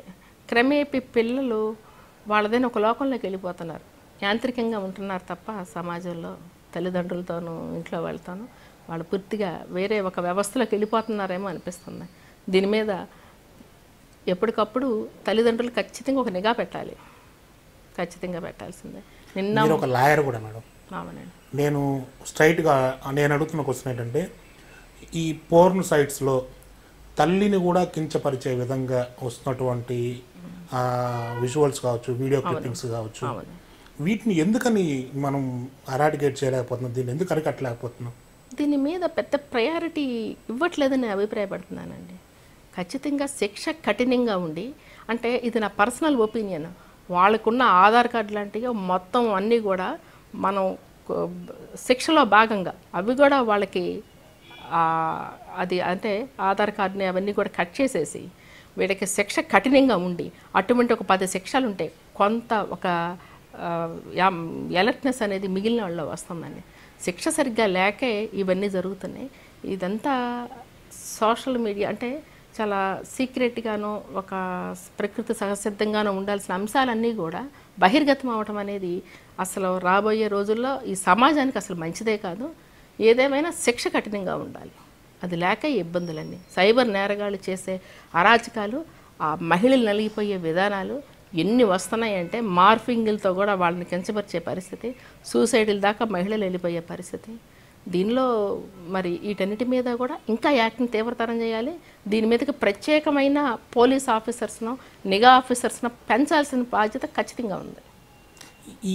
ఈ వెబ్సైట్ల వల్ల ఆ తల్లిని కూడా ఒక రకమైనటువంటి దృష్టితో కొడుకు చూడటం కానీ, ఆ విధమైనటువంటి దూరంలోకి వెళ్ళటం వల్ల కొంత సమాజంలో అసాంఘిక శక్తులు పెరగటం కానీ, ఈ అకృత్యాలు పెరిగే అవకాశాలు కనిపిస్తున్నాయి మీకు? ఆల్మోస్ట్ వాళ్ళు సమాజంలో ఇప్పుడు నడుస్తుంది. మేము గమనించింది 2-3 సంఘటనలు చూశాక మేమనేది ఏంటంటే, పిల్లల్ని పెంచే విధానంలో కొంత సైకలాజికల్గా తల్లిదండ్రులు బాధ్యత తీసుకోవాలి. సమాజంలో చుట్టుపక్కల వాళ్ళతో కానీ ఎవరితో అయినా కానీ మన బాధ్యత, సోషల్ రెస్పాన్సిబిలిటీ నేర్పాలి. వీటన్నిటికంటే ఇమ్మీడియట్గా ఈ నిఘా వ్యవస్థను పెంచి ఈ సైబర్ నేరగాళ్ళని, ఇలాంటి వాళ్ళందరికీ కూడా శిక్ష ఖచ్చితంగా కఠినతరం చేయాలి.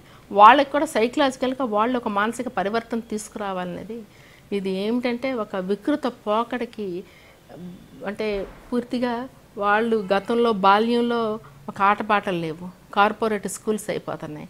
అంటే తర్వాత కూడా ఆ టీవీలు ఏదన్నా ఉంటే మామూలు క్రీడలు లేవు, శారీరక వికాసం లేదు, మానసిక వికాసం లేదు, ఏ మతాలకు సంబంధించిన ఆ మతాలకు సంబంధించిన ఒక మంచి కథలు లేవు. ఇవన్నీ లేనప్పుడు ఎలాంటి వికాసం వస్తుంది? ఇలాంటి వికాసమే వస్తుంది. అసలు శారీరక మానసిక వికాసాలు ఉండడానికి ఏ స్కూల్కి ఈరోజు లేవు, ప్లే గ్రౌండ్ కూడా లేనటువంటి పరిస్థితి. ఇవన్నీ కూడా ఖచ్చితంగా అన్ని ఉన్న స్కూల్స్నే గవర్నమెంట్ కూడా ఆమోదించాల్సిన పరిస్థితి.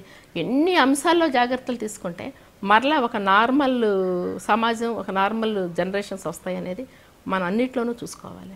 ఎందుకంటే ఆరోగ్యకరమైన సమాజమే నిజమైన సమాజం అనేది నేను భావిస్తున్నాను. సమాజంలో మార్పు రావాలి, భద్రత వ్యవస్థ పెరగాలి, వ్యవస్థ ఇంకా అధునాతనటువంటి టెక్నాలజీ రావాలి అని అన్నారు. కానీ మహిళా ప్రజాప్రతినిధులే ఆంధ్రప్రదేశ్ అసెంబ్లీ సాక్షిగా వాళ్ళు మాట్లాడుకున్నటువంటి విధానాలు కానీ, వాళ్ళు మాట్లాడుకున్నటువంటి తీరు కానీ ఏం మెసేజ్ ఇస్తున్నారు? అసలు వాళ్ళు సైతం మారాలనే మెసేజే ఇస్తున్నారండి రాబోయే తరాలకి. అది ఏ పార్టీ అన్నా కానీ అదే నేను ఇందాక అన్నదే, మేము మహిళా నేతలుగా ప్రజల్లోకి వచ్చినప్పుడు మమ్మల్ని మేము ముందు సంస్కరించుకోగలగాలి. మేము ఒక రోల్ మోడల్ లాగా ఉండాలి తప్ప మా ఇష్టాలకి వీటికి అతీతంగానే పనిచేయాలి. అది ఇబ్బందికరమైన వాతావరణమే. ఆంధ్రప్రదేశ్ అసెంబ్లీలో వైసీపీ మహిళా ఎమ్మెల్యే రోజా కావచ్చు, తెలుగుదేశం పార్టీ నుంచి అనిత గారు కావచ్చు, వాళ్ళిద్దరి మధ్య జరిగినటువంటి సంఘర్షణ అవును, మీరు ఏ కోణంలో చూస్తారు, ఏమనుకుంటున్నారు దాన్ని? అంటే మేమైతే ఆ నిమిషాన్ని అనుకున్నది, భారతీయ జనతా పార్టీలో ఇంతవరకు ఏ మహిళా అధ్యక్షురాలు కూడా, అంటే గతంలో మిగిలిన పార్టీల మహిళా అధ్యక్షురాలు వివాదాల్లోకి కొంచెం వాగ్వాదాల్లోకి ఉన్నారు. అంటే ఇక్కడ మాకు సిద్ధాంతపరితంగాను ప్రతి సంవత్సరం కూడా మహిళలకు కూడా ప్రత్యేకమైన శిక్షణా తరగతులు ఉంటాయి. అది సిద్ధాంతాలు, personality development, health point of view, సమాజంలో మనం ఎలా ఉండాలి, ఇవన్నీ నిరంతరం ప్రతి మనిషికి అవసరం, పెరుగుతున్న దశలో ఇంకా అవసరం. అటువంటి శిక్షణా తరగతుల లోపం కొంత కాదు పూర్తిగా ఆ పార్టీలో ఉందనేది నేను భావిస్తున్నాను. మనం పెరుగుతున్నప్పుడు నిరంతర విద్యార్థిగా ఉండాలి, నిరంతరం కార్యకర్త మనస్తత్వంతో ఉండాలి, ఇంకా సహనాన్ని, ఎదుటి వాళ్ళల్లో బలాల్ని చూసాలి, బలాల్ని మనం సమీకరించుకుని ముందుకెళ్ళాలి. చిన్న చిన్న తప్పిదాలని మనం అది బోతొద్దునో చూడకూడదు. ఇవన్నీ కూడా పార్టీ నుంచి, ఆర్గనైజేషన్ జనరల్ సెక్రటరీస్ నుంచి మేము నేర్చుకున్నాయి. అటువంటి వ్యక్తులు అక్కడ లోపం పూర్తిగా మాకు కనపడింది. ఏదైతే పుట్టారో, ఏదైతే మనస్తత్వం ఉందో అదే మనస్తత్వం పెరిగినప్పుడు ఇంకొంచెం ఎక్కువ స్థాయిలో హైలైట్ అయింది తప్ప వాళ్ళు మార్చుకునే పరిస్థితి కానీ, మార్చుకోమని చెప్పే వ్యక్తులు కానీ లేని పరిస్థితి అక్కడ కనపడింది నాకు. కానీ మహిళల మీద జరుగుతున్న దాడులు ఆగాలి, మహిళలకి సంబంధించినటువంటి అంశంలో మగవాళ్ళ తీరు మారాలి అని పదే పదే చెప్పే మహిళా నేతలు కూడా తమ వ్యవహార శైలిని మార్చుకోవాలి, రాబోయే అప్కమింగ్ ఎవరైతే అమ్మాయిలు ఉంటారో వాళ్ళకి రోల్ మోడల్గా ఉండాలి అన్నటువంటి అంశాలను గట్టిగా తీసుకెళ్లాల్సిన అవసరం ఉందా లేదా? ఖచ్చితంగానండి. మేము ఖచ్చితంగా మాదైన శైలిలో మేమైతే మా రాష్ట్రం మొత్తం కూడా, భారతదేశంలో కూడా ఇంచుమించుగా మహిళా మోర్చా అదే విధానాల్లో మేము పనిచేస్తున్నాం. ఎందుకంటే ఇప్పుడు ఒక మహిళగా మా దగ్గరికి ఏదైనా సమస్య కోసం వస్తున్నప్పుడు వాళ్ళ పరిస్థితి పేనం మించి పొయ్యిలో పడ్డట్టు ఉండకూడదు. ఖచ్చితంగా ఎంతో కొంత మేము సపోర్ట్ రావాలి. అది ఆ సమస్య లాయర్ ద్వారా అయిపోతే ఒక మంచి లాయర్, అంటే మా కాంటాక్ట్లో ఉండి కొద్దిగా మా కన్సర్నుల్లో ఆ మహిళలకు పూర్తి న్యాయం చేసే లాయర్లు, ఆరోగ్య సమస్య అయితే డాక్టర్లు, లేదా ఒక అధికారి దగ్గరికి తీసుకెళ్లాలంటే ఆ స్థానంలో ఇంకెవరన్నా పంపించి అది కొంత సలహా రూపంలో అన్నా సెటిల్ అయిపోవాలి, లేని పక్షంలో అది పూర్తిగా తీసుకెళ్ళన్నా చేయాలి. అటువంటి వాతావరణమే మేము రాష్ట్రం అంతా కూడా కల్పిస్తున్నాం. సో రాష్ట్ర మహిళా మోర్చా ఒక బాడీగా భారతీయ జనతా పార్టీలో ఉందే తప్ప ఆంధ్రప్రదేశ్ ప్రభుత్వంతో సంయుక్తంగా అధికారాన్ని పంచుకుంటున్నటువంటి బీజేపీకి దూరంగా ఉంది అని ఒక అపవాదం ఉంది మేడం. అంటే ఒకప్పుడు ప్రతిపక్షంగా ప్రతిదీ వాయిస్ ఉద్యమాల రూపంలో బయటికి వెళ్ళాయి. ఇప్పుడు మిత్రపక్షంగా సలహాల రూపంలో వెళ్ళవలసిన వాళ్ళకి వెళ్తున్నాయి. ఎవరికి వెళ్తున్నాయి అంటారు సలహాలు? ఖచ్చితంగా ఇప్పుడు రాష్ట్ర మహిళా అధ్యక్షురాలు మాలతీరాణి, అలాగే జాతీయ మహిళా మోర్చా అధ్యక్షురాలు Purandeswari, incharge Purandeswari incharge. Sir incharge అంటే ఇక ఆఫ్ కోర్స్ ఆమె రాష్ట్రం దేశం మొత్తం కూడా. అంటే నేను మీకు ఆంధ్రప్రదేశ్ ప్రభుత్వం రాజధాని నిర్మాణానికి సంబంధించినటువంటి శంకుస్థాపన చేస్తున్నప్పుడు చాలామందికి ఆహ్వానాలు వెళ్ళాయి. అవును, బీజేపీ రాష్ట్ర మహిళలకు సంబంధించినటువంటి అట్లా హరిబాబు గారికి వెళ్ళలేదండి. పోలవరం శంకుస్థాపన, పోలవరం స్పీల్వే ఇది నిర్మాణం జరుగుతుంటే అక్కడికి సంబంధించి ఎంపీ, రాష్ట్ర అధ్యక్షుడు హరిబాబు గారికి అక్కడా లేదు, ఇక్కడా లేదు, ఎక్కడా లేదు. అది ఏంటనేది వాళ్ళ విజ్ఞతకే మేము వదిలేస్తున్నాం. అన్నిటికంటే ఈ మధ్యకాలంలో మేము ఎక్కువగా అఫెండ్ అయింది కూడా ఇంకొక అంశం ఉంది. బీజేపీకి అవమానం జరుగుతోందా లేదా ఇక్కడ? అంటే అవమానం అంటే అది నిర్లక్ష్య ధోరణి, అదే అవమానం మానసికంగా. ఎందుకంటే అంతర్జాతీయంగా ఒక మహిళా సాధికారత ఇక్కడ జరిగింది. మోడీ గారు చేసిన సంస్కరణలో మహిళల గురించి ఆలోచించిన అంత గొప్ప వ్యక్తి ఈ స్వాతంత్రం తర్వాత మరే వ్యక్తి లేడు. భారతీయ జనతా పార్టీ అను మా తరపున పార్టీ ప్రధానంలో నేను చెప్పట్లేదు. ఆయన తన తల్లి పడ్డ బాధ ఏ తల్లి పడకూడదని ఇంచుమించు 2.5 కోట్ల గ్యాస్ కనెక్షన్స్ ఇచ్చారు. ఒక మహిళ మరుగుదొడ్లకి బయటికి వెళ్ళటం జాతికి అవమానకరమని ఆయన భావించి స్వచ్ఛ భారత్ పేరుతో పరిసరాల శుభ్రత కాకుండా 4 కోట్ల వ్యక్తిగత మరుగుదొడ్ల నిర్మాణం, స్కూల్లో ఆడపిల్లలు డ్రాప్ అవుట్స్ ఉండకూడదని ఇంచుమించుగా పాఠశాలల్లో, ఒక ఆంధ్రప్రదేశ్లోని 60,000 పాఠశాలల్లో మరుగుదొడ్ల నిర్మాణం, వాటి మెయింటెనెన్స్కి మనిషికి 2,500 ఇచ్చి పెట్టిన పరిస్థితి. ఇన్ని ఉంటే భారతీయ జనతా పార్టీ నుంచి ఆ వేదిక మీద మాట్లాడటానికి ఒక్క మహిళకి కూడా మాకు ఆహ్వానం లేదు ఆ రోజున. అంతర్జాతీయ మహిళా దినోత్సవానికి ఆటో నడిపే మహిళ దగ్గర నుంచి అమెరికాలో ఉన్న మహిళ వరకు ఆహ్వానాలు అంది. సాధికారతకి రాలేదండి. మాకు వేదిక మీద మాట్లాడడానికి అక్కడ పురంధరేశ్వరి గారికి కానీ మాకు కానీ ఎవరికి కానీ, మేము మా మంత్రివర్యులకు చెప్పుకుంటే ఆ రాత్రికి ఏదో పాసులు వచ్చినాయి. ఇంకా అది మాకు యాక్సెప్టబుల్ కాదు. మేమెవరం కూడా దాంట్లో బాధ్యత తీసుకోలేదు, పార్టిసిపేట్ చేయలేదు. ఈ విషయంలో మాత్రం నేను పొలిటికల్లోకి వచ్చాక ఈ విషయంలో పడ్డ బాధ, మీరు అడిగారు ఎప్పుడు బాధపడ్డారని, దీన్ని మాత్రం చాలా బాధపడ్డాం మేమైతే. ఎందుకంటే ఇన్ని పోరాటాలు జరిపి భారతీయ జనతా పార్టీకి మహిళల పట్ల ఒక ఖచ్చితమైన విధి విధానాలు, భావజాలం, ఒక సిద్ధాంతాలు ఉండి మహిళల కోసం బేటీ బచావో బేటీ పడావో తీసుకొచ్చి భ్రూణ హత్యల నివారణ కోసం ఇంచుమించుగా హర్యానా, రాజస్థాన్ అటువంటి 160 జిల్లాల్లో భ్రూణ హత్యలు నిర్మూలన చేసి లింగ వివక్షత లేకుండా సమానంగా బ్యాలెన్స్ చేసుకుంటా ఒక క్షేత్రస్థాయిలో పనిచేసే ఆ పార్టీకి సంబంధించి, కేంద్రంలో అధికారంలో ఉన్న పార్టీకి సంబంధించి ఒక్క మహిళకి కూడా ఆ రోజున మాకు వేదిక మీద అవకాశం రాలే. ఈ విషయాన్ని మరి మీ పార్టీ నాయకత్వం దృష్టికి తీసుకెళ్ళాము. కానీ ఇక్కడ అది ఇప్పుడు ఇది ఎలా ఉందో, పోలవరంలో శంకుస్థాపనకి రానప్పుడు కూడా మా జిల్లాలో ఒక అపురూపమైన కళ, మా ముందు ఎంతోమంది నాయకులు వచ్చి పోలవరం నిర్మాణం కోసం చేపట్టాలని అనుకున్నారు. మరి 100% నిధులు భారతీయ జనతా పార్టీ నుంచో, ఈ రికమెండేషన్స్ నుంచో, కేంద్ర ప్రభుత్వం నుంచో వస్తున్నప్పుడు అక్కడ కూడా ఎవరికీ లేదు. మరి ఇవన్నీ కూడా మేమైతే మా పై పార్టీ వాళ్ళతో, నాయకులతో మేము చర్చిస్తున్నాం, తెలియజేస్తాం. తెలుగుదేశం ప్రభుత్వం ఎందుకని బీజేపీని నిర్లక్ష్యం చేస్తుంది? వాళ్ళకి కేంద్రంలో ఉన్నటువంటి పరిచయాల వల్ల, లేదంటే రాష్ట్రంలో బీజేపీతో మాకు సంబంధం లేదు అనే ధోరణి వల్ల? ఇక్కడేం తెలుగుదేశం ప్రభుత్వం కాదండి, ఇది ఎన్డీఏ ప్రభుత్వమే ఇక్కడ పరిపాలనలో ఉంది రాష్ట్రంలో. తెలుగుదేశం కాదంట? ఇంకా అది ఎన్డీఏ ప్రభుత్వమే. మరి తెలుగుదేశం మా ప్రభుత్వంలో ఉంది అంటే అది అంటే ఇప్పుడు మీరు కూడా అదే భావనలో నన్ను అడిగారు. ఎన్డీఏ ప్రభుత్వమే ఉంది, ఇంకేదో పలానా అదే కామమ్మ మొగుడు అంటే కామోస్ అన్నట్టుగా అందరిది అదే పరిస్థితి వచ్చేసింది ఇంచుమించు మా కార్యకర్తలతో సహా. అంటే వీటన్నిటికీ కూడా హర్డిల్స్ జన్మభూమి కమిటీలండి. అసలు ప్రజాప్రతినిధులు ఉన్నారు, 5 అంచెల వ్యవస్థ ఉంది, ఎమ్మెల్యేలు ఉన్నారు, అక్కడ బోళ్ళంతమంది నామినేటెడ్ మార్కెట్ యార్డ్ సైతం ఉన్నారు. ఇంకా జన్మభూమి కమిటీలు, కేవలం జన్మభూమి కమిటీల వల్ల పార్టీ ప్రతిష్ట దిగజారిపోతుంది. ఏదైతే దీన్ దయాళజీ అంచోజయ్య అనుకున్నారో, సమాజంలో అట్టడుగు వ్యక్తికి కూడా ప్రతిఫలం, ప్రతిదీ కూడా ఆ ఫలాలు చేరాలనుకున్నారు, దానికైతే చాలా విఘాతం కలుగుతుంది. విస్తారక యోజన అంటే దీన్ దయాళజీ శతజయంతి ఉత్సవాల సందర్భంగా మేము ఒక్కొక్కళ్ళం, అంటే అమిత్ షా గారు సైతం ఇంచుమించు ఆయన ఒక 6 నెలలు ఆయన బయటే తిరుగుతున్నారు. మేము కూడా అన్ని స్థాయిల్లో కూడా 15 రోజులు ఒక్కొక్క మండలానికి వెళ్ళాం. ఏ మండలానికి వెళ్ళినా కూడా 80 సంవత్సరాల వృద్ధురాలకు కూడా వృద్ధాప్య పింఛన్ లేదు, జన్మభూమి కమిటీ ఒప్పుకోవట్లేదు. నిజంగా భర్త చచ్చిపోయి 5 సంవత్సరాల నుంచి ఇబ్బంది పడే మహిళకి లేదు, జన్మభూమి కమిటీ ఒప్పుకోవట్లేదు. ఇవన్నీ మార్చుకోవాల్సిన అవసరం అయితే ఉందనేది భారతీయ జనతా పార్టీ కార్యకర్తగా కాదు, ఒక సమాజంలో సగటు మహిళగానో లేకపోతే సమాజంలో సగటు పౌరురాలుగా కూడా నేను అభిప్రాయపడుతున్నాను.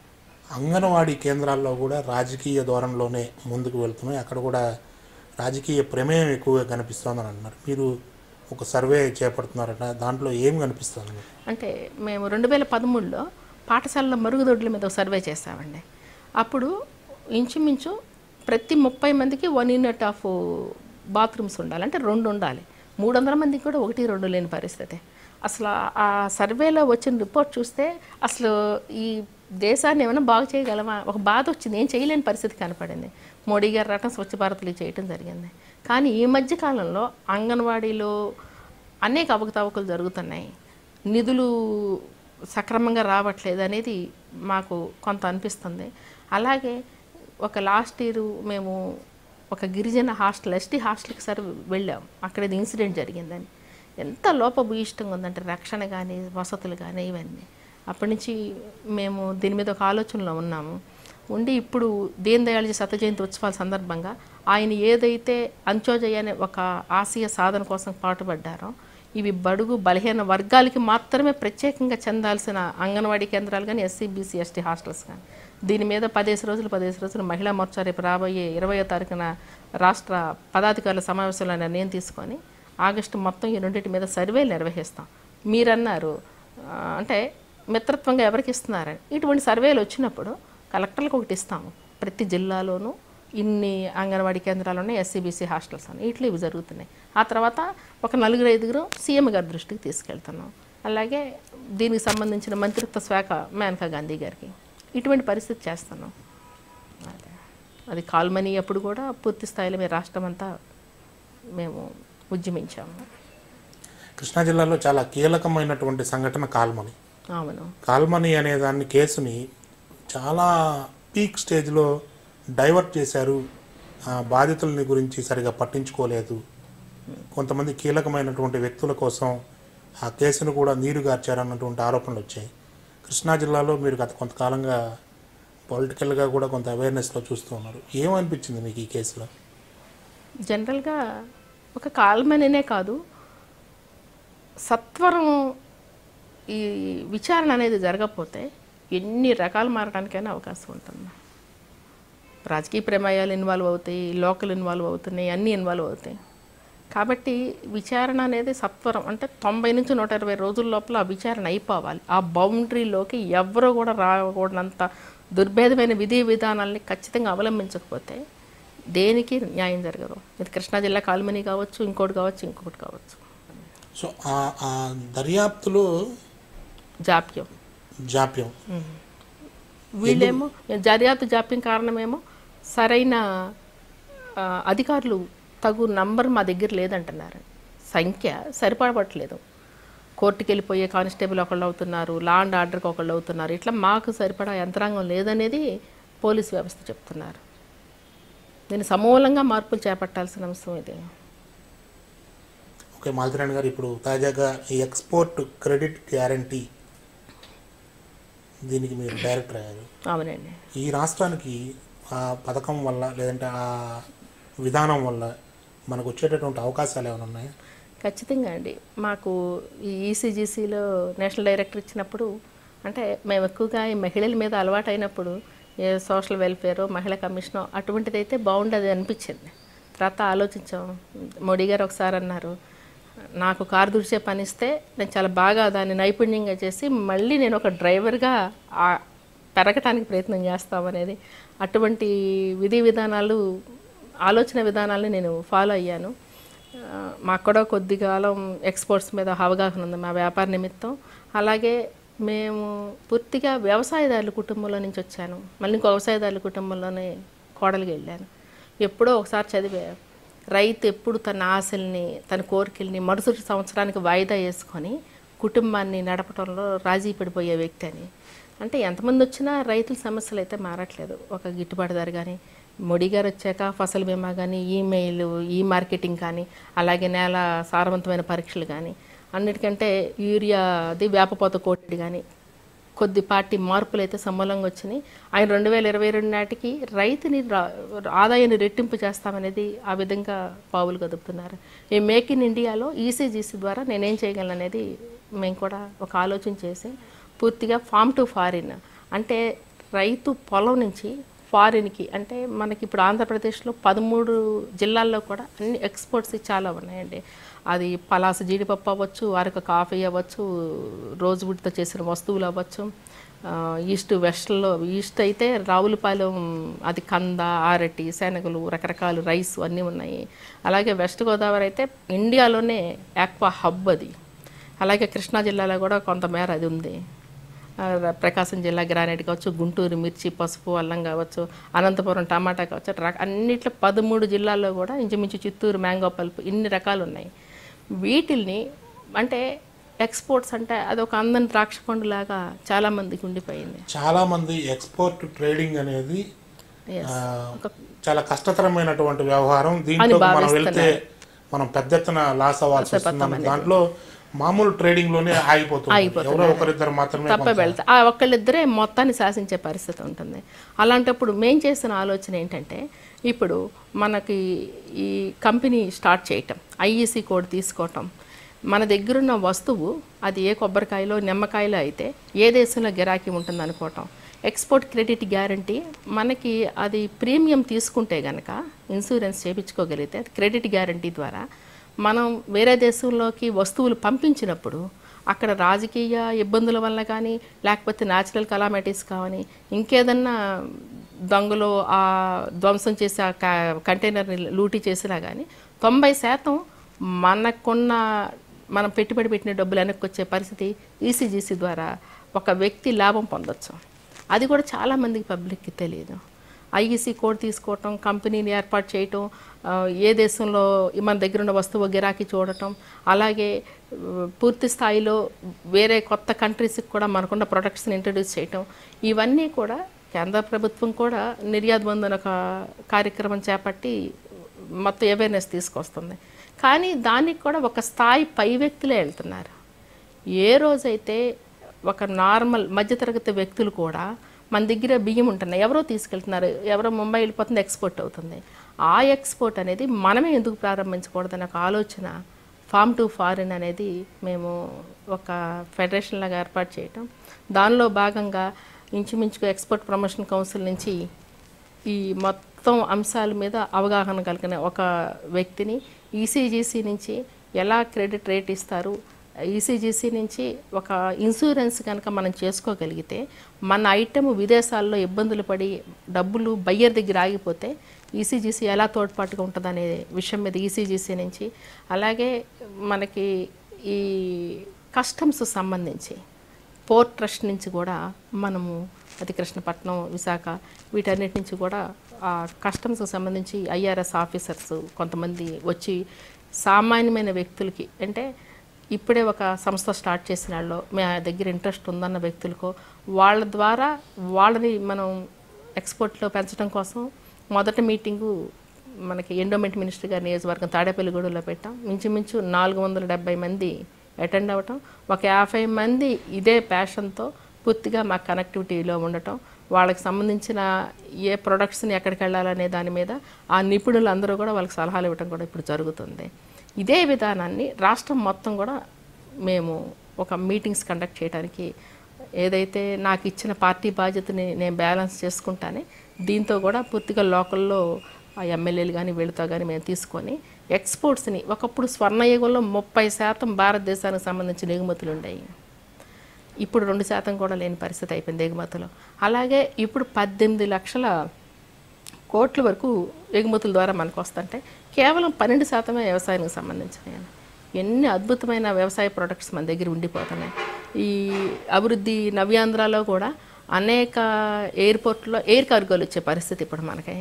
ఇప్పుడు మనకి హార్టికల్చర్ సపోర్ట్ కూడా పూర్తిగా అనేక అత్యాధునిక టెక్నాలజీలతో ఆ హార్టికల్చర్ సలహాలతో మనం అది బీరకాయలు కావచ్చు, నిమ్మపళ్ళు కావచ్చు, కరేపాకు కావచ్చు, కొత్తిమీర కావచ్చు, ఎయిర్ కార్గో ద్వారా ఈజీగా పంపించే పరిస్థితి. ఆ విధంగా మనం ఫార్మ్ టు ఫారిన్ అనే వ్యవస్థ ద్వారా, ఒక ఆర్గనైజేషన్ ద్వారా మించుమించు సొసైటీలని, కంపెనీలని స్టార్ట్ చేసి ముందుగా ఆంధ్రప్రదేశ్లో కంపల్సరీ ముందస్తుగా దృష్టి పెడతాం. అలాగే ఎన్ని రాష్ట్రాల్లో అవకాశం ఉంటే అన్ని రాష్ట్రాల్లో కూడా ఇది స్ప్రెడ్ చేయడానికి ఈ 3 సంవత్సరాల్లో మేము ఖచ్చితంగా ఒక నిర్ణయం తీసుకున్నాం. ఓకే మాలతిరాణి గారు, మీ భవిష్యత్తు నిర్దేశాలు ఏమైనా ఉన్నాయా?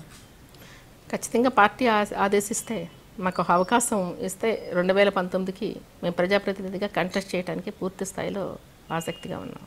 చేయాల్సి వస్తే కృష్ణా జిల్లా అమ్మాయిగా చేస్తారా, గోదావరి జిల్లా అమ్మాయిగా చేస్తారా? నేను గోదావరి జిల్లాలో మెంబర్షిప్ తీసుకున్నాను. గోదావరి జిల్లాలో కార్యకర్త నుంచి నేను ఇంచుమించుగా రాష్ట్ర స్థాయి వరకు ఇంత మంచి ప్రాధాన్యత ఇచ్చినప్పుడు, ఎంపీటీసీ నేను ఎంపీటీసీగా కూడా నాకు ఒక విలువ ఇచ్చినప్పుడు నేను పూర్తి స్థాయిలో గోదావరి జిల్లాలోనే చేయడానికి సుముఖంగా ఉంటాను. Okay, thank you madam. ఇది ధన్యవాదాలు. బీజేపీ రాష్ట్ర మహిళా మోర్చా అధ్యక్షురాలు మాలతి రాణి గారితో స్పెషల్ డిస్కషన్. నేను శరణాల మాలతీరాణి, భారతీయ జనతా పార్టీ మహిళా మోర్చా రాష్ట్ర అధ్యక్షురాలని, అలాగే ఎక్స్పోర్ట్ క్రెడిట్ గ్యారంటీ కార్పొరేషన్ నుంచి నేషనల్ డైరెక్టర్గా ఉన్నాను. ఐ డ్రీమ్ మీడియాతో ఉన్న భావాలన్నీ కూడా నేను పంచుకోగలిగాను. మీరు కూడా మీ అభిప్రాయాల్ని నాకు షేర్ చేయగలరని ఆశిస్తున్నాను.